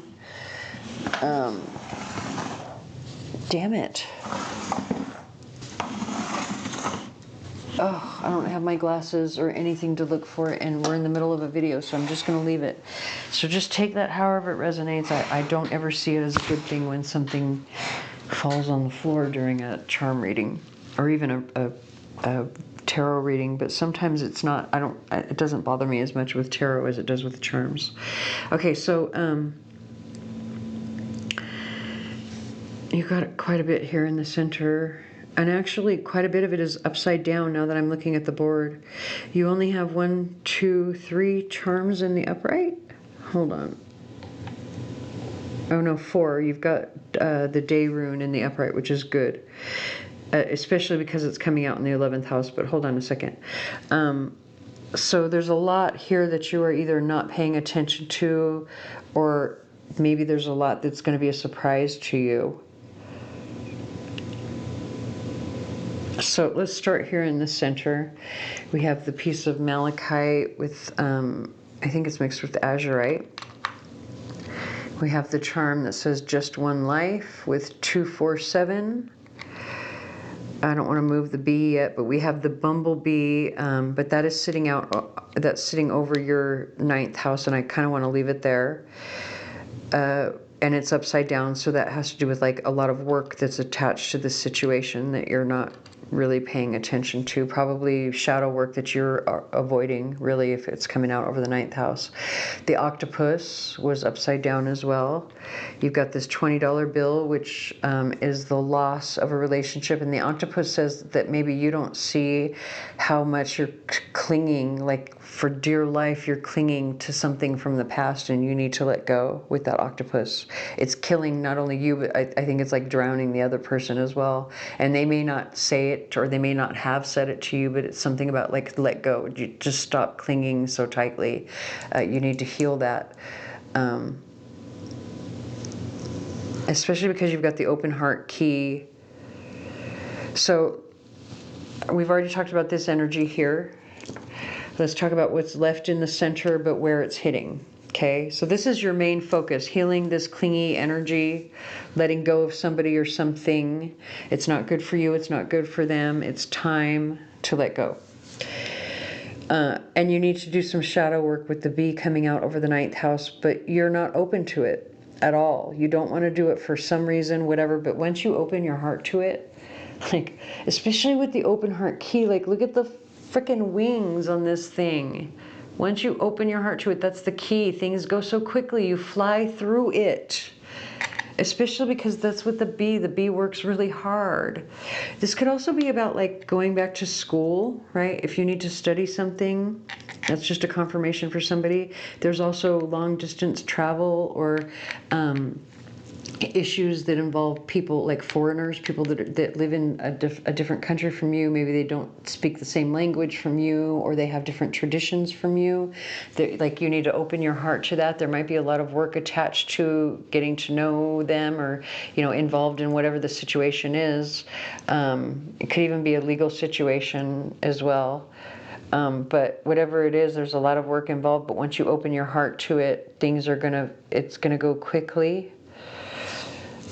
And like the answers, like that's the key. You also have this particular charm which says, I will hold you in my heart until I hold you in heaven. So that could be a special message for someone, possibly someone's father, from someone's father to them, because this is coming out over the 10th house, which is the house of the father in Western astrology. It could be the mother, if the mother took on the role of the father figure, or if you follow traditional or Vedic astrology, but I follow both, to be honest. So whichever parent was the one that was more stern is the way that I would typically read it, just because I follow both. So you got to mix the two. Also, the other reason that I would say whichever parent is the one that's the more stern parent is because the 10th house is the house of your career. This is where you go out into the world to bring resources back into the 4th house. And so whichever parent is the one that taught you the values concerning work and you know, reputation and things like that, right? And you also have the boot, the cowboy boot in the 10th house. So there's another element of hard work attached to this, whether it's your career or your reputation. But I think it's attached to the work related to the shadow work. So having the day rune come out with a piece of moonstone, a piece of clear quartz, and the Leo charm tells me that you could have like a friend, a Leo, who maybe they bring some sort of clarity to you. They like open your eyes, or they, you know, there's something that they either say or do, or something that is like, it's like an awakening for you. Because literally think about the break of day, like daylight. This is also fertility, peace, and you know, attached to that particular rune. We have the song Let Me Down Slowly by Alec Benjamin. Oh, interesting. I wonder if maybe you have to let somebody down, or you have to, or maybe somebody is letting you down. Maybe it's a Leo that's had to. I don't know. Take that however it resonates for your 11th house. So in the 12th house, having shine like the stars, this is talking about the hopes and dreams that you have. Embrace them. And you have the number 247 coming through again. So that's twice now that number's come through. In the 3rd house, we have this, it's talking about beware of the need to control things. especially if you chose group 1, this being a dragon, you know, if you watch group 1, you know, right? You know the correlation, but this is talking about your words, the way that you communicate. So you want to avoid things like power and control, the need to be in power, the need to control the situation, the need to be harsh with your words. Also, avoid being greedy. Coming out for the 6th house, we have the book that says Once Upon a Time. So if you are a writer, this is a little bit of a confirmation for you that maybe you should spend some time on a book, like writing your book or finishing your book, finishing your story.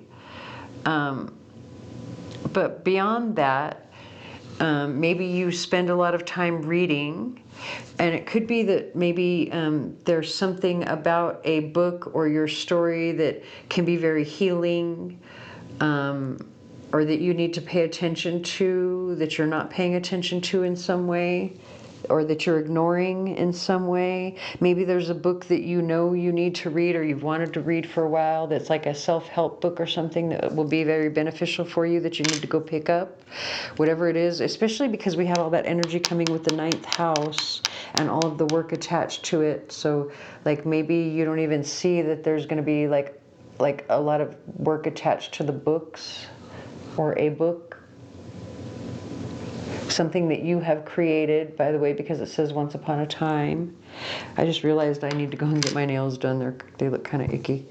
And so for the 7th house and our final charm, we have love and be loved. Now it's actually not the final charm. We've got the nail here, but give me 1 second. This is the house of partnerships. So this is like marriage, business, or anyone that you are promised to or responsible for in some way, someone that you have a contract with. This can also be those people that oppose you openly, the ones that you know are your enemies. They're asking you to, you know, show love to receive it, or show compassion, especially when it comes to this energy here and the need to be careful of the way that you communicate and your words. So having the nail come out, this is coming out over really the 12th house, but kind of the 11th a little bit. I think whatever happens over here with this clarity, this awakening, this something that comes in, right, from this Leo in the 11th house, it helps you to solidify your dream in some way, but it's going to be like at least 6 months from the time that you watch this reading. You'll be able to you'll be able to finally nail something down or solidify something with the nail there. Okay, so I'm going to go ahead and leave this here. I hope that resonates. If it does not, please watch for your sun, moon, or rising. Please like, share, comment, subscribe, hit the notification bell, tell your friends, anything that you can, because it very much helps me, and I thank you for watching. Hello, group 3. That's right, you had 3 star families, and you are group 3. So we have the Nephilim, we have the Anunnaki, and we have the Andromedans. Interesting how the Anunnaki are shown with their backs to each other, meaning that they do not see eye to eye. And I actually feel like, I'm going to be really honest based on that, I feel like you might really resonate more so with just 2 of these. And those 2 sides might be sort of at war with each other. It's like you have 2 sides that, yeah, there's like, it's like something like to each side of the family, they're at odds or at war with each other or something. Very much different in some way. Okay, so, oh, look at, now we've got kunzite and rose quartz. This is definitely about family. Definitely, you cannot get around it. Absolutely, this is about family. And I really saw the pink first. I should have realized, but that's okay. Like that, it really just draws out the pink here, especially because she's wearing it as a shirt, meaning this is, and it's also coming through in her pants. So it's part of her foundation. She's got green and pink in her pants, meaning she walks with love and compassion, right? And she's fertile and graceful and, you know, all the things. Her skin is blue, which to me has to do with like communication. So she communicates this love and passion wherever she goes. But whatever this, like this energy is at odds with this energy over here. Even though I don't know if the energies are completely, I don't know. I don't remember completely what it says about the Nephilim, to be honest with you. But this is very much, I can tell you already, just, oh, and look at now on the bottom of the deck, after pulling all of the cards, we have rhodochrosite, which is more pinky energy, but still, I feel like this is definitely talking about, like, you are either mediating, this has to do with, like, family, definitely, but I think you're, like, mediating or something, or healing something with family issues. I feel like that's really coming through very strong with how you're supposed to use this energy. We have the song Sharks, Imagine Dragons, and it's saying you think you're better than them. You think that they're really your friends, really your friends. Something, hold on. It's talking about how they're sharks.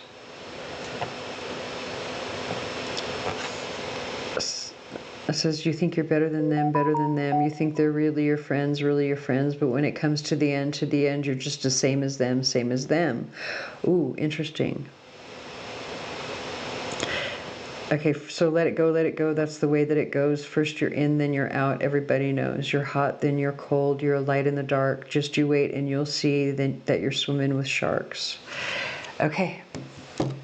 Yeah, there's definitely something going on where two people are against you. I feel like one side is saying that about the other side to you. Like, why are you even dealing with that side? They're gonna...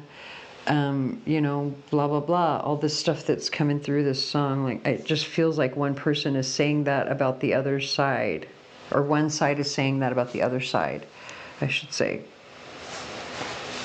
Okay, let's read.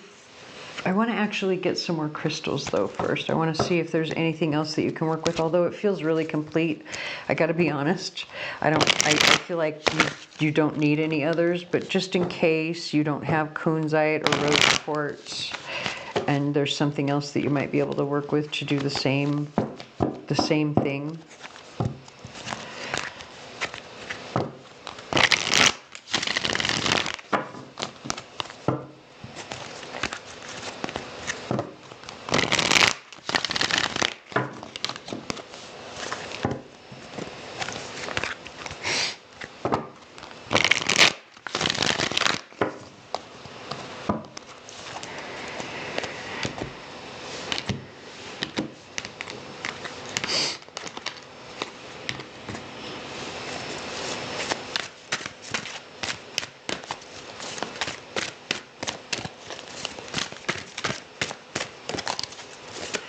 I'm only going to take it if it falls, because I do feel very strongly that these are like the crystals, but I know there are going to be people who don't have it or don't necessarily want to work with it, so we want a crystal to fall from the deck.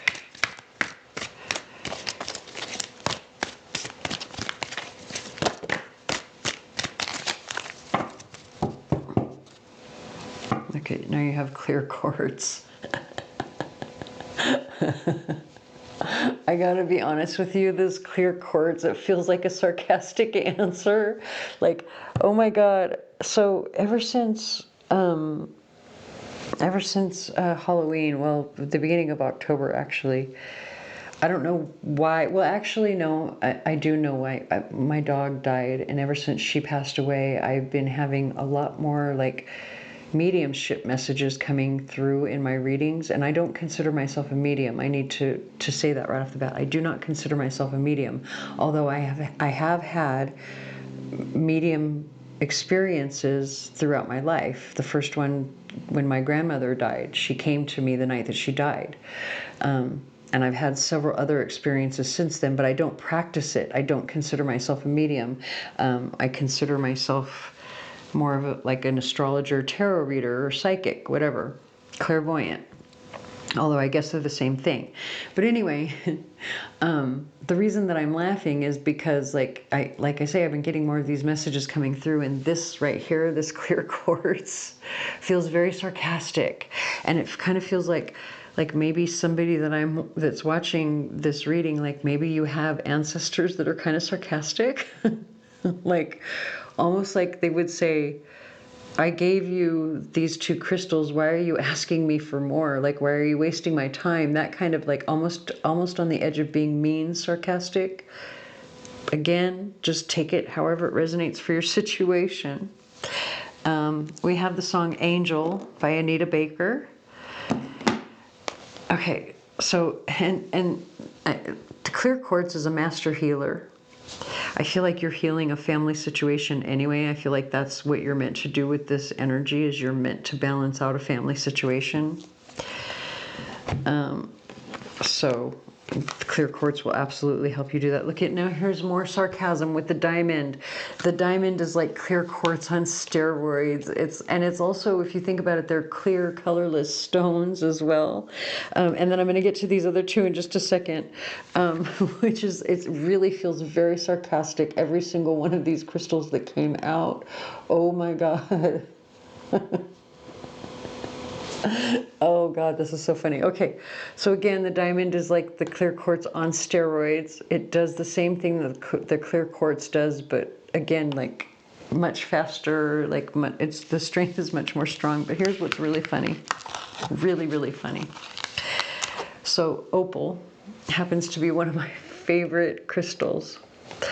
And the reason for that is because it magnifies your emotions. As if you are someone who likes to manifest. And by the way, I talk about rituals and manifesting and all that stuff. I consider myself a pagan. I do not consider myself Wiccan. I don't know anything about Wicca, just so you guys know. Like, I don't know anything about that. I don't know anything about what people would call witchcraft. I consider myself a pagan. I don't consider it witchcraft because I don't know anything about Wicca. So I just need to make that very clear. I do have some Christian tendencies because I was raised Catholic, but I consider myself, if anything, like a pagan Christian, but more pagan than anything. So if you like to manifest, right? Like if you do rituals, full moon, new moon, whatever rituals, people will do them on certain numerological portals, right? During certain months of the year, there are, certain days that have a particular energy attached to them as well. And so if you do those type of things, you kind of already know exactly how this combination can work.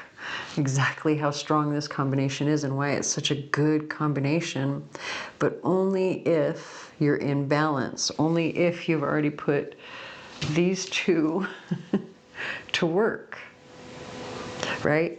It's like your ancestors are screaming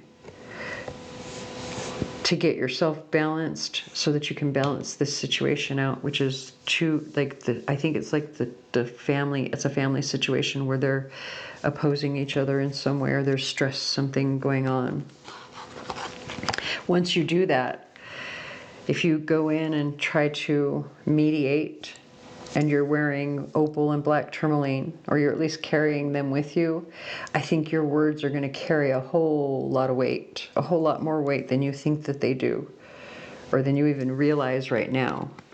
So what I'm going to do is I'm going to actually move these to the side, and we're going to read from the book about these 3 star families. Interesting too that we've got the Nephilim, which is 15, with the Anunnaki being 5.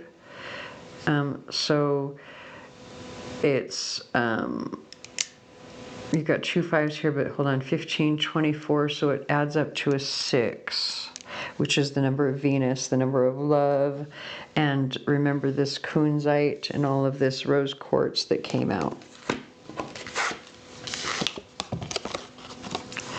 Also, the 15 and 5, it's like awakening, but it's really this energy here that changes everything because it's the number 5.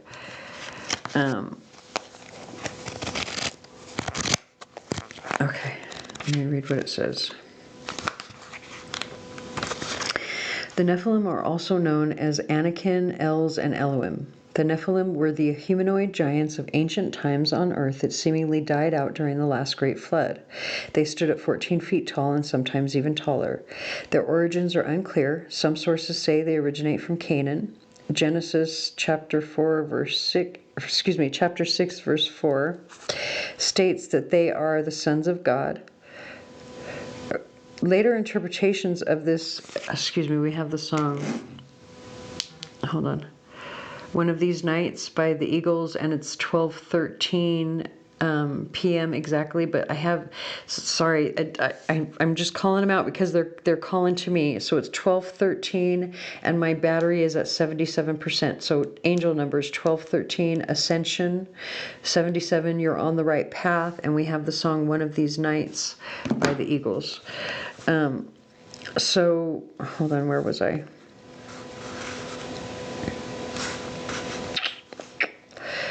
Genesis chapter 6 verse 4 states that they are the sons of God. Later interpretations of this led to the relabeling of them as the fallen ones. The Nephilim were pre-Diluvian and possibly of the original genetic seeding programs. Discovered bones are as old as 50,000 to 300,000 years old, and the Hebrew Torah makes mention of Nephilim giants, and the Old Testament book of Samuel mentions Goliath and the giant. The book of Enoch makes reference to the giants, as do the Dead Sea Scrolls. The ancient Greeks called their giants the Cyclops and Titans. Scandinavian pagans mention stories regarding ice giants and trolls. The New Zealand Maori have stories about the red-haired Patu Parehi giants that inhabited New Zealand first. In 1911, the ancient Nevada Siteka tribe discovered mummified red-haired giants that coincided with their passed-down stories. Giant bones were also discovered in Alaska and Mexico and in the Denisova Cave in Siberia. The Nephilim have a complex and controversial history that sometimes weirdly overlaps into Anunnaki genetic territory. Interesting that we have the Anunnaki coming out with that. So I didn't know that I didn't remember, I should say. I guess I knew because I read the Nephilim before for the other groups that had it, but I didn't remember that it said they were connected. And I think that's the reason that I felt that there were actually just two star families here. And it's because these are actually connected. Okay, so the card meaning, it says it is controversial, assessing, critiquing, ESP, brute strength, temptations, new perspectives, new ideas, hope, processing, and rustic. Could be prospecting as well, just because, but only take that however it resonates for you. In the reverse, it's critical, condemning, chauvinistic, crude. The perspectives are outdated and the expectations are unrealistic. So let's go to the Anunnaki. It says, often known as the Shining Ones, Elohim, fallen angels, and the Watchers. The ancient Babylonian Sumerian civilizations which are now modern Iraq and Syria, was highly advanced technologically, culturally, and linguistically, as well as legally and scientifically sophisticated. They developed 60-20 counting systems. I don't know what that means. I don't know if that makes me stupid or not, but you can see what it's right there. It looks like a fraction. It says they developed 60-20 counting systems, geometry, and written language systems. They invented organized lunar, solar, and stellar cosmic navigating and timekeeping systems. The original Anunnaki on Earth were giant Nephilim in size, standing beyond 12 feet tall. The last deluge and inbreeding has bred out the pure bloodlines on Earth. The original Anunnaki varied in skin coloring from very dark to fair and were said to be able to crossbreed with the Alpha Draconians and reptilian beings.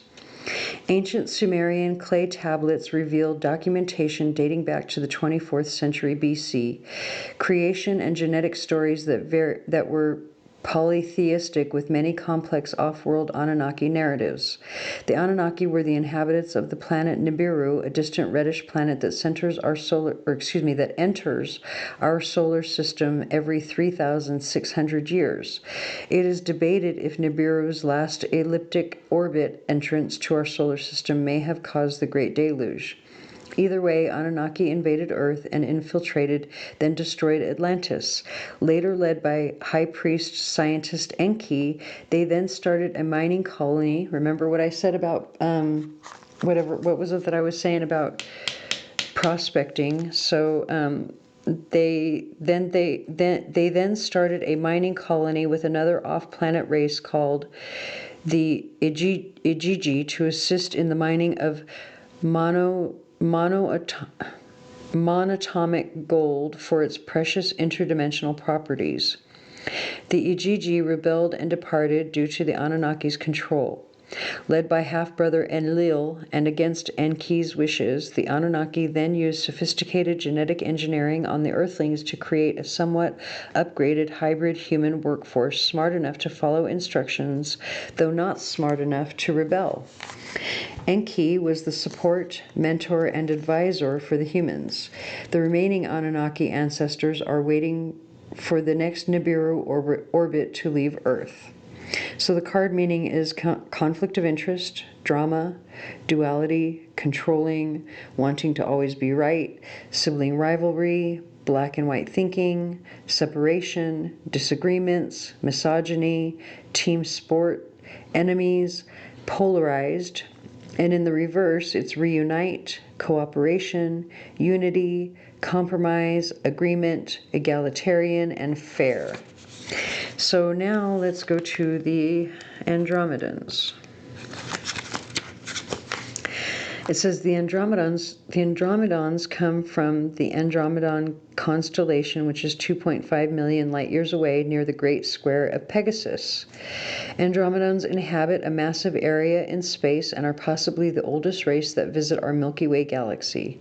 They are an abstract and dimensionally fluid species. Andromedans do not need or use spacecrafts. They usually use the nearby galactic gateway Antares as a dimensional travel portal. Though Andromedans can holographically adopt any appearance, including elementals via shape-shifting, they typically appear like humanoids with varying shades of blue skin. Other ETs revere Andromedans and say they are possibly the highest known ascended masters of these regions in the universe. Andromedans' methodologies are often perceived as obscure, yet brilliant. They are very elusive and selective about who they choose to communicate with. Andromedans are extremely concerned with humanity's future and with the ecological devastation happening on Earth. They would prefer all benevolent and malevolent ETs were absent for a while so humanity can master their own momentous, energetic shifts of ascension without persuasion or deception. They are 12th dimensional ascended masters and have fully awakened the quantum capacities that far exceed humanity's still dormant inbuilt DNA code of abilities. Andromedans understand the limited logic and awareness Earth humans are conditioned into. However, humanity must incorporate and develop left or right hemisphere awareness and open heart presence and observation if they desire to evolve. For without this, the tiny bandwidth of human spatial and light awareness presently in the average human is just not enough for ascension. Andromedans have their own high council regarding intergalactic and interstellar governance of multitudes of star systems and galaxies. So the card meaning is self-agency, autonomy, left logic or right creativity hemisphere alignment, ascended consciousness, free will, untapped potential, 0-point energy, paradox perception, manifestation, crown chakra activation, free thinker, telepathy, swift, multisensory perception, go-getter energy, unique, individual, quirky, eccentric, fluid gender, vibrant, creative, excitement. And in the reverse, it is rigid, linear, stuck, avoidance, exaggeration, sensationalism, boxed in, generic, and procrastination. Okay. So, very interesting reading all of that. I want to put these back over here. And then we're going to go ahead and get some tarot to see how you're meant to use this energy, even though I kind of already know. Let's hope they don't give me any more sarcastic answers, right?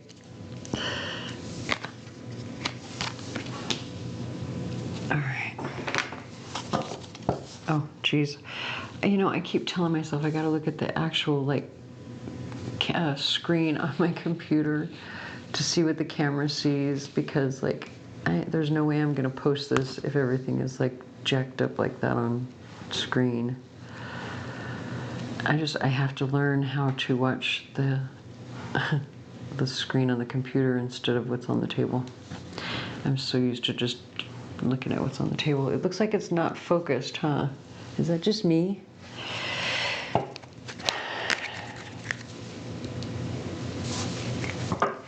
Okay, so this song is Say My Name by Godsmack.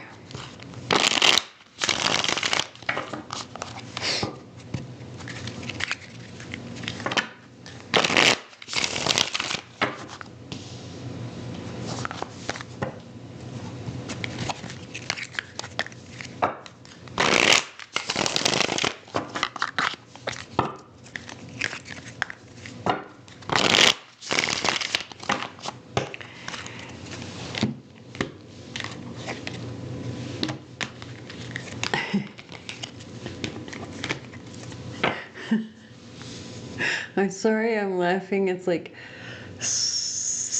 I don't know if this is you. Someone wants to smack someone down. What the hell? I literally just heard like, like, okay. It's like someone is saying like, bitch, don't make me smack you down. Literally. I don't know why that's coming through, but whatever. Take it however it resonates or not for your situation. It's really because of this song. Oh, interesting. Okay, so we've got the moon on the bottom of the deck. I love this moon card. It's so beautiful. It actually kind of looks like she's like in supplication, right? The way she's got her arms outstretched, and you see the birds flying up towards the sky. I feel like it's saying like your dreams have wings, or it's like you're sowing the seeds of your dreams, like in a good sense, the good dreams, the dreams and fantasies that you have. Like, it's like your wishes are taking flight in dream time or something. Ooh, interesting. It could be like, again, like this could be have to do with your kids, right? Because of the Empress card here, but like this feeling of being overwhelmed by the responsibility of what's going on with your family, right? Maybe you really want help, and you're like praying and hoping for help or support in some way. Look at, before you have to be carted off the field. This is literally the Six of Swords. Like, this is someone who's been injured so bad. Well, she's actually chained to this thing. I don't know if that's if she's being restrained because she's in trouble, or because she's they just don't want her to fall because it's a stretcher. I think if it feels to me like she's being taken someplace better for her own good. But I don't know. She's restrained and blindfolded. It might, I don't know. That's kind of sketchy. That's kind of sketchy energy. And then look at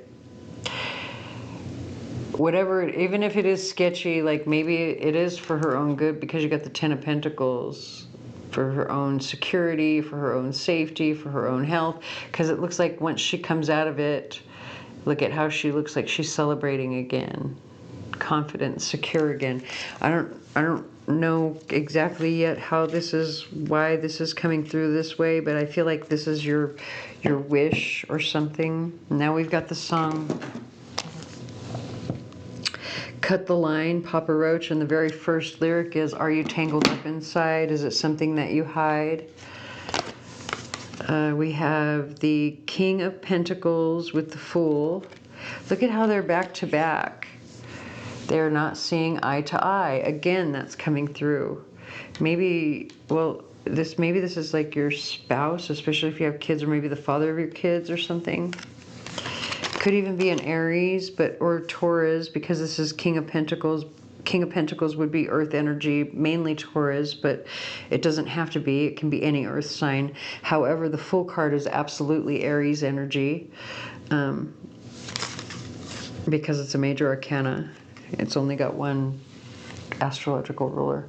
So now we have the Ten of Cups with the Four of Swords. So more energy of I need a rest, I need a break, and like I need a partner. You see how this Ten of Cups, there's no kids in this particular, and they've got their heads together, right? I need someone to like help me figure this out so that I can finally rest and relax, to bring a new beginning, because I'm overwhelmed.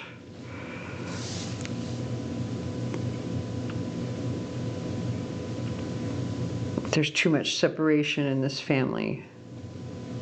And it's saying, are you stumbling over your words? Something, hold on, let me see if I can get the...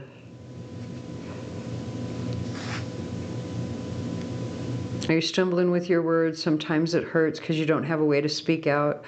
Are you terrorizing yourself, terrified of that hell? I wish you would just make a sound.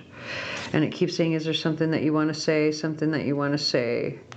Are you tangled up inside? Is it something that you hide? Are you twisted up and don't know why? Are you stuck inside your head?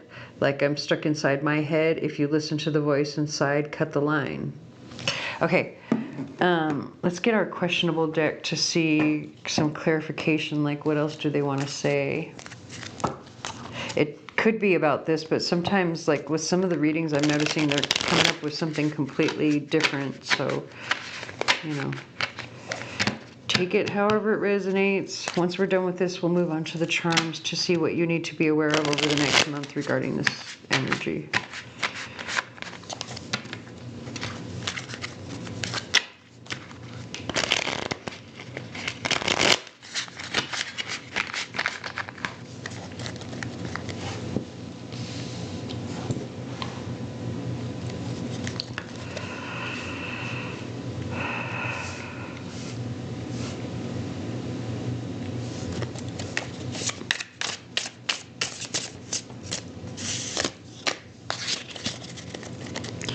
I don't know, we got the Death card on the bottom of the deck. You see he's looking at this flower. So this isn't so much about an ending as it is about a new beginning. The transformation, or the phoenix rising from the ashes, you know, after the transformation happens. Dang, quite a bit actually came out. Hold on. I feel like it is separated, and then we've got this one in the middle. Okay, so we have the 5. Okay, so this is like... we have the song Love Wins by Carrie Underwood, but having the 5 of Cups with the Strength card, it's talking about having the courage to embrace what's left, like to let go of what has been lost, basically, with the 5 of Cups, and embrace with and nurture what is left. Especially because you see him sort of, he looks like he's petting his dog, right? Like he's nurturing and loving his dog, even though he's sad. I don't know why that came out like that, but take it however it resonates. Look at 2 of Cups. I knew that there was like some reason. Oh, look at the Page of Ray Guns with the 10 of Ray Guns.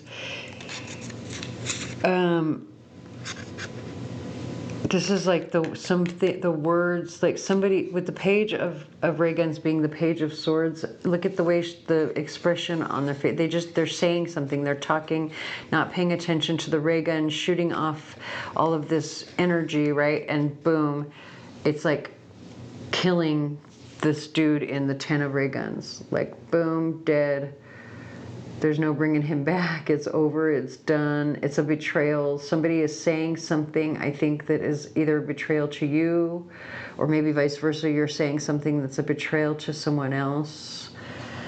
And you can't take it back is like what it's saying. Like you cannot take it back. You cannot take it back. I don't know if this is energy that already happened. It might be. But I feel like, especially because of look at their expressions. They don't look all that happy. They look kind of sad. I'm wondering if this was a departure. Like, this is probably the separation. Like, okay, well, you know, hey, I'm sorry.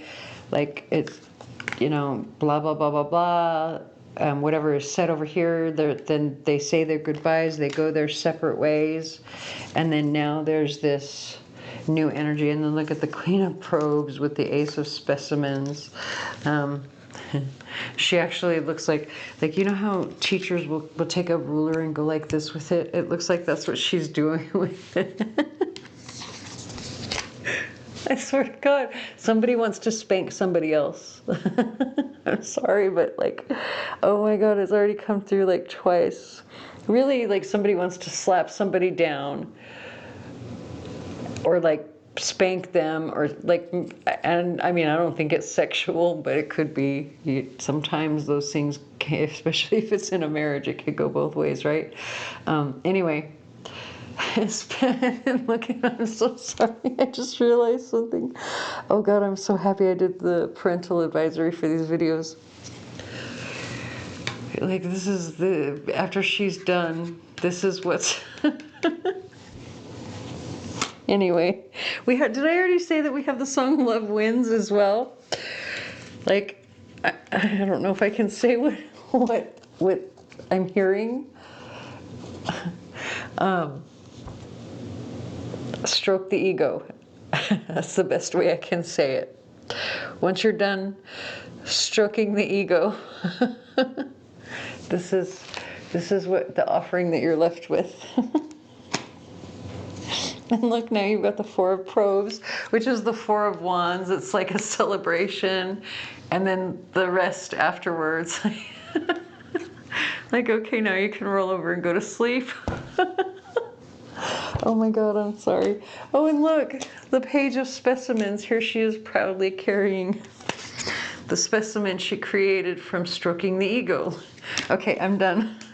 Oh, and wait, hold on, one more. Now we have the Nine of Pentacles, which is very successful energy, like successful independent energy, but it's successful energy nonetheless. I do think, especially with this separation, like, I don't know, maybe one side wants to be, or thought they wanted to be independent or something. I don't know.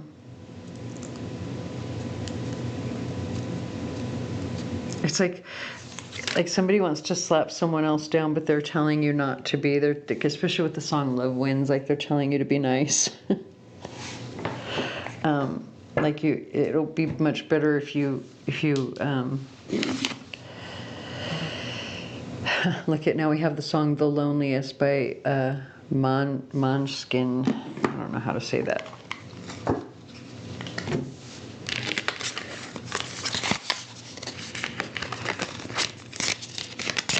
All right, so we're going to move on to some charms.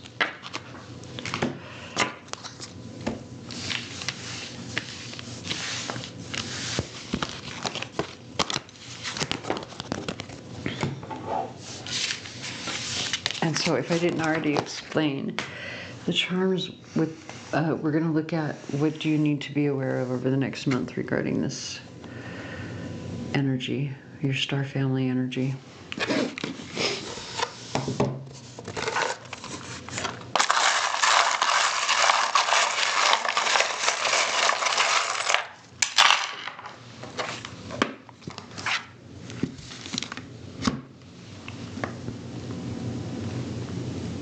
I guess you can see it, so I'm going to go ahead and leave it there. So immediately we have a mediumship message coming through. And it's coming not only in dream time and your 12th house, it's also in the center of your read. So we kind of already knew, I think this was the group that had a message about something coming through in dream time, right? I don't remember. It doesn't matter. If it was you, you'll know. But having this come out in the 12th house, this is a very clear message that you are protected, that your angels and ancestors are protecting you, but beyond that, there is a passed on loved one, possibly a aunt or mother figure, a feminine, who wants you to know, like first of all, she's been sending you, like she's been coming to you in dream time or sending you messages in dream time. Maybe you've been having very like specific dreams, right? That either you're denying, you don't believe, you're ignoring them, you don't think that they're true. And I say that because you've got quite a few charms that are in the reverse.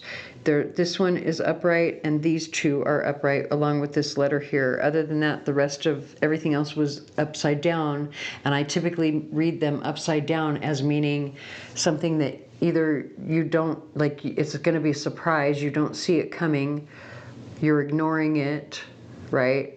Or you just haven't, like, it's there, it's right in front of you, you just haven't noticed it yet. It's not that you're actually ignoring it, it's not that it hasn't come in yet, you just haven't noticed it yet.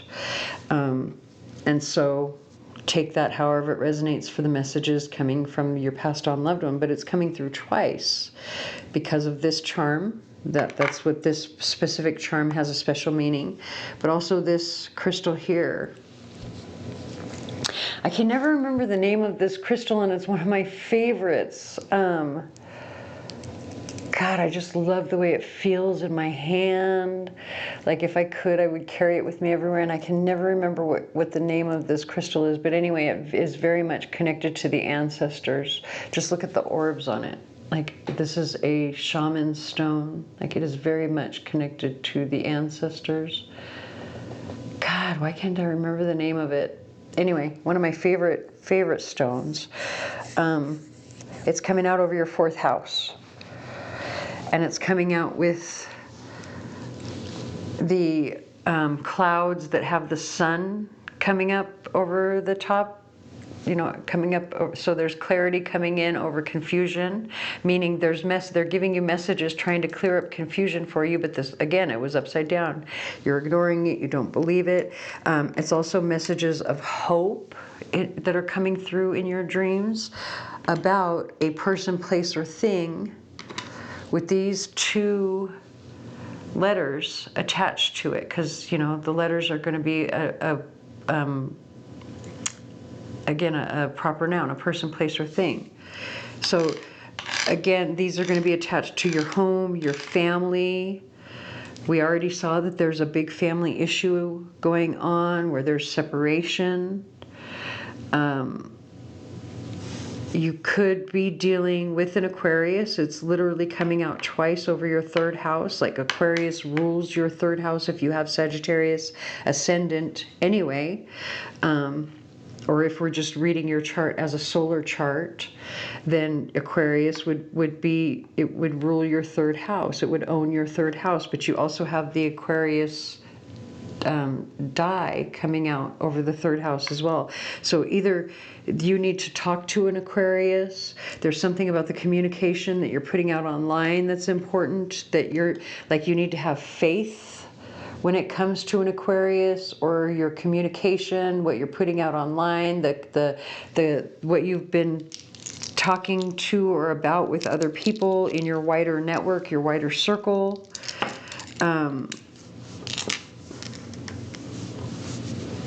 It could be that the messages that are coming from this person, like this person could be an Aquarius as well. Also, you have the charm that says made with love that was upside down coming out over here. So there's something, like, you don't even see that how what you're doing now is affecting something that, like, you'll see it come in within at least 6 months or more to a year. Like, whatever it is that you're creating now, you don't see how beautiful it is, or how what you're creating is created with love, right? Or the love that is coming in, basically the love that you're creating now that's coming in for you. Also, it's you know, coming out over the 12th house. I don't know if I mentioned that. So since we're talking about Aquarius and the 11th house, or your wider network, let's look to your 11th house, which has the charm that says field notes in the outer ring or on the table with the number 753. But field notes, what that tells me is that you really need to pay attention to maybe your network, your social circle, what you're saying online, what's happening online. Take it however it resonates over the next several months. And then coming out over the 9th and 10th houses, which again, this is more public energy, but also what you know to be right and true, like your higher self, or if you're dealing with people that are different from you, right? In the public, it says, oh God, I need my glasses. Hold on. It's so little, I can barely read it. It says, do as you would be done by, almost too simple, but this is all you need to get by. So again, if you're dealing with people that are different from you, have different beliefs than you, maybe even if you don't agree with them, you know, try to be compassionate. Try to, I just realized this fell on the 11th house, and it's coming out directly across from your 11th house through your 5th house, and you've got the mask here, and the mask fell in the upright. So this is probably a romantic partner, or if it's not a romantic partner, there's something about going on with your kids, or something, a creative pursuit, something creatively where there's deception. Somebody's wearing a mask. They're not telling you the truth. They're not letting you see who they truly are, whether that's you wearing a mask or someone else. Take it however it resonates for your situation, but it's definitely going to affect either your wider network, your wider circle, what you're doing online, or this Aquarius over here within 6 months to a year. It could be even the Aquarius that you need to watch out for, because now that's 3 times that you've got field notes over here. You've got the Aquarius coming twice when it comes to the house of communication, and you've got the 11th house coming over here with the mask. So again, I'd be very careful with my friends and my romantic partners, and I would listen to everything that they're saying, especially if it is an Aquarius that you are dealing with. Or a Libra or Aries, but you know, take notes, pay close attention, because someone is not telling you the truth, or they're not telling you the full story. And then when it comes to the 6th house, which is the house of like your daily activities, or how you spend your time, what are you doing with your time each day? Also your health is found in this house, and how you can be of service to others. You got see the world with the numbers 0, 2, 4. So 0 is automatically bringing up the Fool, which I think we had in your reading already. But 0 is a new beginning in partnerships that are secure. Partnerships are family. 0, 2, 4. That's what those numbers mean. And we already knew that there was issues of partnership and family, and you wanting support. Okay. We're going to leave it with the song Barracuda, Heart. So I hope that resonates. If it does not, please watch for your sun, moon, or rising. Please like, share, comment, subscribe, hit the notification bell, tell your friends, I don't know, put out a telegram, anything that you can to help me. And it really does help me. So I thank you for watching.